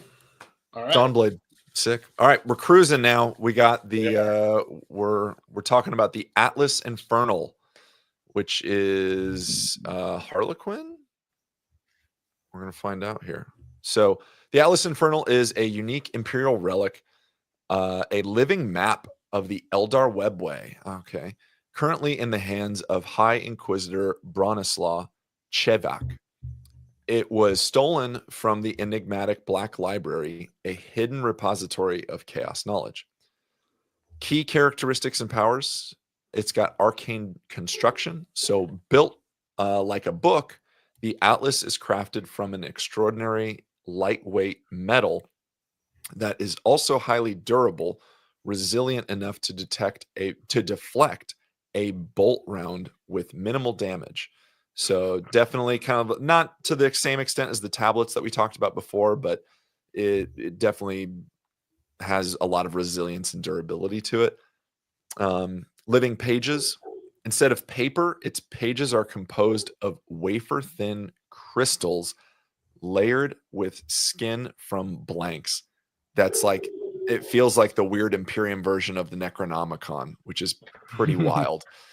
So blanks are humans with rare anti-psychic quality that we talked about. possibly linked to a captured sister of silence from the webway. These skin layers kept alive by a small blood pump in the book's spine, fucking wild, ensure the atlas remains resistant to the warp's distortions. Oh man. I mean, if there was ever a cool book in 40K lore, like this seems to be it. And it's rad that this was stolen as well. Yeah. Oh man. Yeah. And so it's a living map that the Atlas Infernal's veins shift to display paths and destinations across the webway. It reacts to the desires of its user, with the map shifting to guide them toward the location they seek. So a little bit kind of like the compass in Pirates of the Caribbean, like the desire, like the greatest desire of your heart. This is where it points you to. Yeah. Oh, did we just like 5 nerd this thing now? I think. Yeah. Pirates of the Caribbean. I don't think it. we've ever made that kind of reference on this show before. So wow. I got the tattoo. I got the tattoo to prove it. There we go. Woo. So it guides the user towards their desires, and the map shifts to guide them towards the location that they seek. This reactive feature keeps it accurate and responsive even after millennia by adjusting to the changes within the webway's paths. Very cool. I like that this is it's not a weapon. It can be weaponized. It's not, however, a weapon. Yeah. But like you said, like it's crazy powerful though. Like just imagine being able to chart the webway. You can pop up anywhere in the galaxy in a moment's notice. We did an episode 105 on the webway, and it was a great episode just learning about how the webway actually operates and all the different pathways and corridors and the lost little nooks and crannies. And for this thing to be able to map it out and accurately, what a relic, man. Yeah, and how too, because what's interesting is if it's mapping out the webway, which the webway is ancient compared to humanity, right? Yeah. And yet it's so if we look at its construction, it's composed of wafer thin crystals layered with skin from blanks. So blanks are human, they just have anti-psychic quality. So this thing was constructed in a way, however many years after the webway was actually formed, that now interacts with the webway, which is ancient. Yeah. But it's human in a way. So it kind of reflects upon the Emperor's webway project a little bit. Like it touches that vein where it's like, no, we're tapping into the webway in our own unique humanity way. Yeah. The way this was written, once again, it's impossible for me to read every book. Sometimes I just grab things like, you can't do a deep dive on this one thing and read all the books, but I kind of picture this like, so this was found in the Black Library. So who runs the Black Library? Segarak, the laughing god. And, right. He's the master of the webway. He can traverse it all anyways. And then we got these wafer thin crystals, which, definitely some type of Eldar technology or like capability. And then the other piece of the puzzle is, the High Inquisitor Broslog or whatever. We're kind of getting this information from his point of view. So we look at the Imperial blanks and the Sisters of Battle, but you know who else has blanks? Harlequins have blanks. And what is the one guy with the death mask? He almost looks like the Grim Reaper. That guy's technically a blank. So was this thing made with them more so than actual humans? No. It's a specific Harlequin troop. Oh, okay. Like the Death Jester guy. The Death Jester, that's exactly it. Yeah. So that guy's a blank. So I can just imagine this Inquisitor is trying to piece it together and he can't quite figure it out. But I think it all comes back to like the laughing god, and he made this with some Eldar technology and Eldar blanks and all that kind of stuff. Because he's also the master of the webway. But very crazy artifact that this somehow is able to do all this and make the webway this ever-changing, breaking, shifting world, alternate realm. It's like mapping the warp, essentially. Like how do you do that? Like it's very similar. Yeah, and it's got a blood pump. Blood pump. I want to see this in like cosplay form. I want someone to make this book that has this blood pump. Yeah, that's going to be the next limited edition Eldar Codex. It's going to have a little blood pump included. Yeah, the rules are ever changing. Well, speaking of rules, this thing certainly doesn't have tabletop representation, or at least that we can find. You know, I mean, there's no way. It's rad. I don't even know what it would look like and do on the tabletop. Like some sort of deep striking thing, maybe. I don't know. Sure.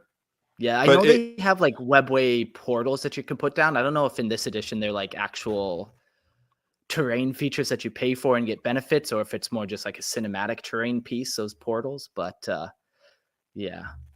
I have never actually seen anyone use terrain for anything other than just a set piece, so I have no clue if it's got rules or not. What a cool piece to use in your own campaign. Again, like talking about creating your own campaign or crusade or something. Like this sounds like such a cool way to incorporate that in your own narrative gameplay, you know? Yeah. Be super crazy, and you can go through that and pop up on someone else's table. So games. Just get super narrative with it. Let's go. I love it. Hell yeah. Cool. What do you got for us, Logan? All right, we're going Dark Eldar for this one. This is the Glass Plague, which sounds amazing. The Glass Plague is a terrifying biological weapon used by the Dark Eldar of Kamarag, originally developed in secret by the artist Jalaxolor as a means to create lifelike crystal sculptures. It was revealed that these sculptures were actually the persevered forms of Dark Eldar who had been infected with a virus that transformed living tissue into crystalline glass. The work earned him temporary fame in the Kamaraga's art circles, praised for capturing the expressions of intense fear and agony. That's cool. What an art piece. Fear and agony. It's like the slogan of the Dark Eldar. Oh, for real though. Come to Kamara. Fear and agony, you know? Yeah, when I read the name, I was like, oh, how is this going to loop back to Papa Nurgle somehow? But I'm like, oh, no. He doesn't want this. This is way cooler. All right. Its origins and its spread, the discovery and catastrophe. His virus was accidentally unleashed on a large scale after a rival house attacked his gallery, damaging his lab and releasing the virus into the air. This airborne contagion spread rapidly, crystallizing thousands of Dark Eldar before being contained by a homunculi coven known as the Hex. The virus causes irreversible transformation into glass, resulting in what is known among the Dark Eldar as true death, a form in which no homunculus can regenerate or revival technique can recover them. Yeah, that's what makes this thing so crazy. It's like that true death. Like, you read so many stories where the Eldar go on raids and they die and it's fine because they've paid the homunculus to keep a part of their finger as like a tie point or whatever back to the realm or the world. So, but this gets rid of that. Like, yeah, and it does it in a so non-Dark Eldar way too, where it just crystallizes them, like done. Like there's no, I would imagine it's not gory. You know, there's not a lot of viscera or blood or anything like that. Like it just freezes you. Yeah. Done. It almost like ties to maybe not quite, but when are they spirit seers, far seers? Yeah, they're far seers on Eldar craft worlds. They have their gardens, and over time, if they're looking into the future too much, they get crystallized into their form. But you know what the tie-in isn't. I don't know if there really is one necessarily, but I think just thematically, you know. Yeah. Yeah, and I do like that it talks about the art and how beautiful that is, because like that's a horrific way to die, but there's beauty in the way you die with that. That's such a cool juxtaposition. I really like this one. It's very Medusa. Yeah. Yeah. Oh yeah. Yeah. Hmm. And Yeah. the fact it's airborne is insane. But Yeah, I wonder how widely affected Kamara was from this. You know, it was Yeah. airborne, like you said, and like the dark city, the craziness of Kamara, like it's big. It's a big city, but it's also like it is overrun with life as far as it's crazy. So Yeah. like were just portions and sections of this city like just frozen solid with death, you know? Yeah, and Vect cut them off from the rest of the city to contain it and stuff, Right. spread. And if you go to that area, you're get infected too and crystallize. Like, yikes. It's that's cool. crazy. Yeah. So it was weaponized because we're talking about how fun and easy it is to kill with it. After witnessing its terrifying effects, the Hex Coven weaponized the Glass Plague, adding it to their arsenal as a fearsome biological weapon that could be delivered as a final death, a concept deeply feared by Dark Eldar. The Glass Plague is thus both a weapon of psychological terror and physical devastation, used selectively in its brutal and unforgiving power struggles. Yeah. That is so cool, and it doesn't have any tabletop rules, but if it did, I feel like you could use it kind of like the way Orbital Strike used to work, where you pick a point and then you roll dice to see if it hits, and if it does, like we talked earlier, over the course of turns, your models just become crystallized and they're just dead. But thematically, you have to leave them on the tabletop, so they're Yeah. stuck there as like new terrain features. Would be kind of neat. That'd be Absolutely. cool. That'd be Yeah. such a unique rule that I can't ever think of anything else like that where you actually leave models and like now. Yeah, you've created this new cover system. Yeah, that'd be because I don't Cool. maybe it was a house rule, but I remember when I was playing 5th and 6th edition, when we would blow up a tank, we had you know those electric flicker candles. Well, we had those, but painted with The cotton smoke balls and on the top of cotton. it. Yeah. Yeah. Yeah, So if cool. somebody's tank got popped, we'd take the turret off the top because the tank blew up, but then we'd light that and put it on top, and now that was a terrain feature and part of the map as we kept fighting. I always thought that was built into the rules. I Yeah. didn't know that was a house rule. No, I think you're right now. I think I just forgot about that's how that used Oh, to kind of okay. work. Yeah. But yeah, I wish it you know, still it's did that. yeah, it's been so long since I've kind of read through that, but yeah, interesting. Yeah, Yeah, very super cool. cool weapon. Like just it can actually fully kill a Dark Eldar. You know that guy's dead, or at least trapped in that crystal for all time. I'll take Yeah. it. We'll jump to the final relic, and we're gonna give some minor Xenos a little love. The spy flies of the Jacaro, which are like those orange orangutan guys that like to make digital weapons. And you ask them to make you a cool las cannon, and instead they make you an electric razor for your beard. And you're like, well, Yeah. thanks. The Thanks, friend. MacGyver of ape technology. Yeah. So they have the spy flies, and they're small insect-like reconnaissance devices created by the Jacaro, an orange-furred simian species known for their advanced and arcane technology. These tiny crystallized machines are designed for surveillance, capable of buzzing through the air with nimble precision and transmitting detailed images to of their surroundings. Key features: design and function.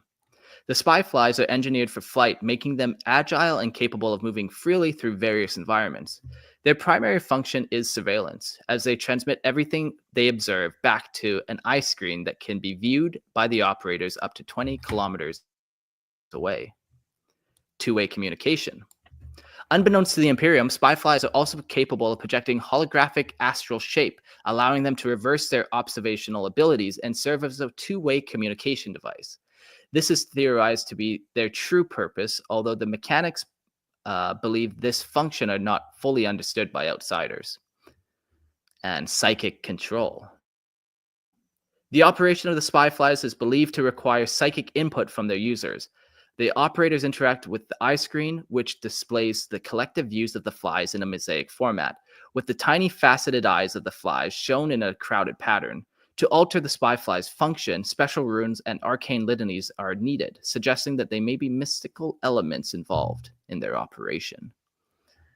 So does this suggest then that the Jokero have psychic abilities then?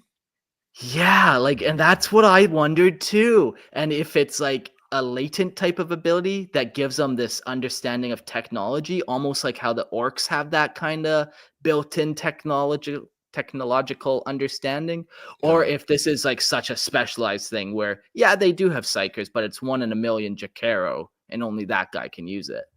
Hard to. And I don't know. It's interesting. It makes sense for the Jokero to have psychic abilities just because of their technological understanding and what they can build and create.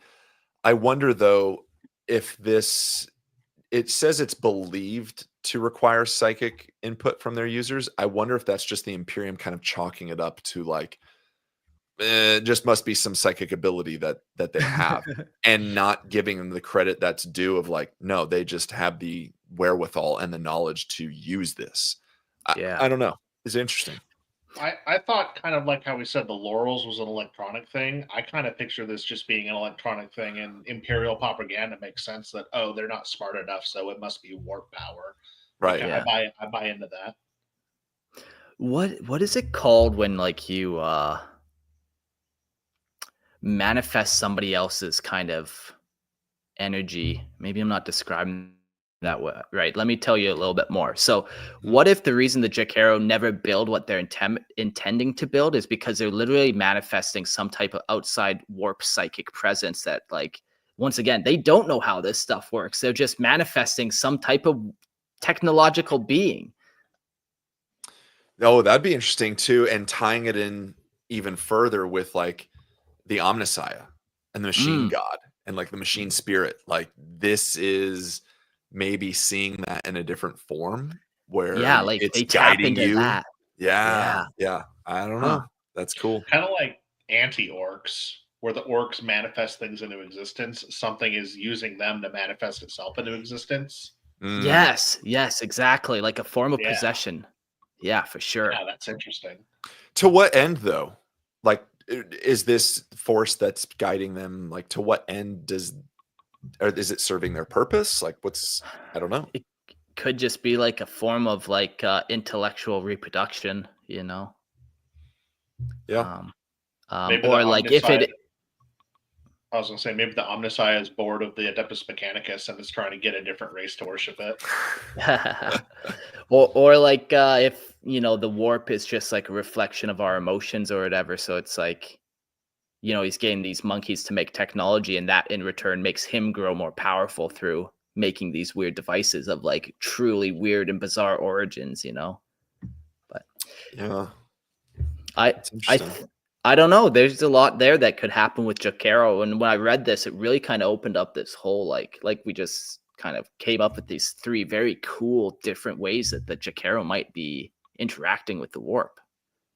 Yeah, and it's like when you guys did the original minor Xenos races and you touched on the Jokero and others like the Harud and everything, it was so cool to see the possibilities that these Xenos have with how little information is provided.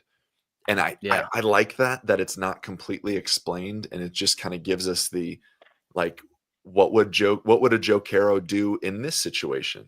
You know, like what would the Harud do here? And I think that's kind of wild and cool to speculate and not have answers for. You know, yeah, maybe they have psychic powers, maybe they don't. And if they do, maybe they have no concept that they have psychic powers and they're just attuned to it. They just have no idea that they're yeah, wielding this, you know? I don't know. yeah. Very cool. Wow, what a relic to, or a curiosity, I mean, a Xenos curiosity to end on. This episode Mhm. went long. We're at 3 hours and 13 minutes, so no call-ins this time. I know there's a couple people in the chat that are probably going to hate me for it, but hey, you can message me at the show and we can chat about stuff. Um, let's just we'll get to the end notes. Hey, if you like listening to me talk and you have lore that you want me to read, I will read it to you. I'll read your lore to you on Lorehammer Listen to Lore podcast. I've set up a new studio, which means I don't have to worry about barking dogs or the odd crying child that I have nowadays. So I'm free to record listener lores, and I'm going to try to start doing a lot more of those. So look forward to that. Go check out the Listen to Lore podcast. Court, do you want to shout out something?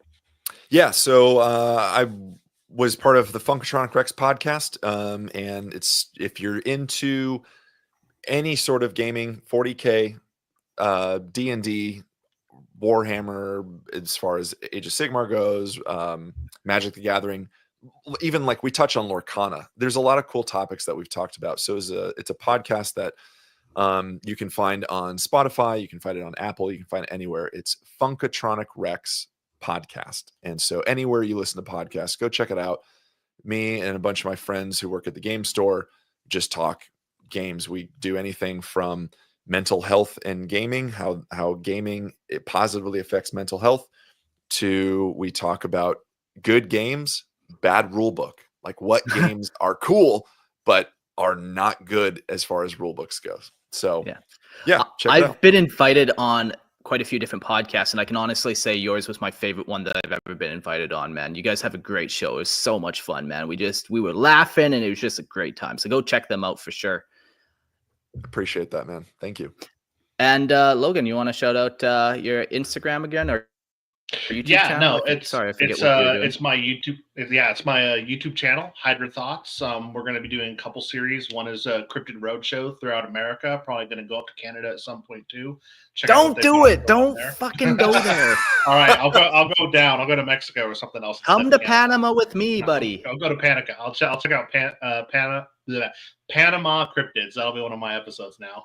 But we're also going to be looking at conspiracy theories, historical events, fun things like the Killdozer. We're going to look at that. So if you're interested in that kind of stuff, or maybe we'll talk about some Nord stuff. We got Zoids, Halo, 40K. We'll talk about it. Come hang out, see what's going on. Yeah, very cool. Very cool. We'll give a quick shout out to the Patreons. This last couple days, we got Ben, Carl, Tuto, Bob. I know there's a couple others. Something's happened to my Patreon linking to my email where I'm not getting them. Although I see I'm getting new subscribers and stuff, it's not linking up properly. So if I missed your name, I do apologize about that. But I do appreciate the support. Every dollar that you give is money that I can use to do things, I suppose. Feed my child, we'll say in this case, or buy another chicken. Boys, Court, Logan, thanks so much for joining me. This was a fun episode. We learned a lot about nothing, essentially. There's a lot of speculation, a lot of really cool creative abilities, and just talking about, I don't know, I think there's a lot of opportunity to use some of these things in your narrative gaming if you wish to. Oh, yeah, definitely. for sure. We wrote some of our own lore while we were sitting here. Hell yeah. And we went to like 5 to 6 different nerd levels in this. No Star Wars reference though. We missed that one. Fuck. It was, someone said it in the chat like a long time ago in a galaxy far, far away. So that kind of helped us out. Oh, there we go. We made it. Yeah. That's why we have them. Yeah. Thanks, chat. Cool.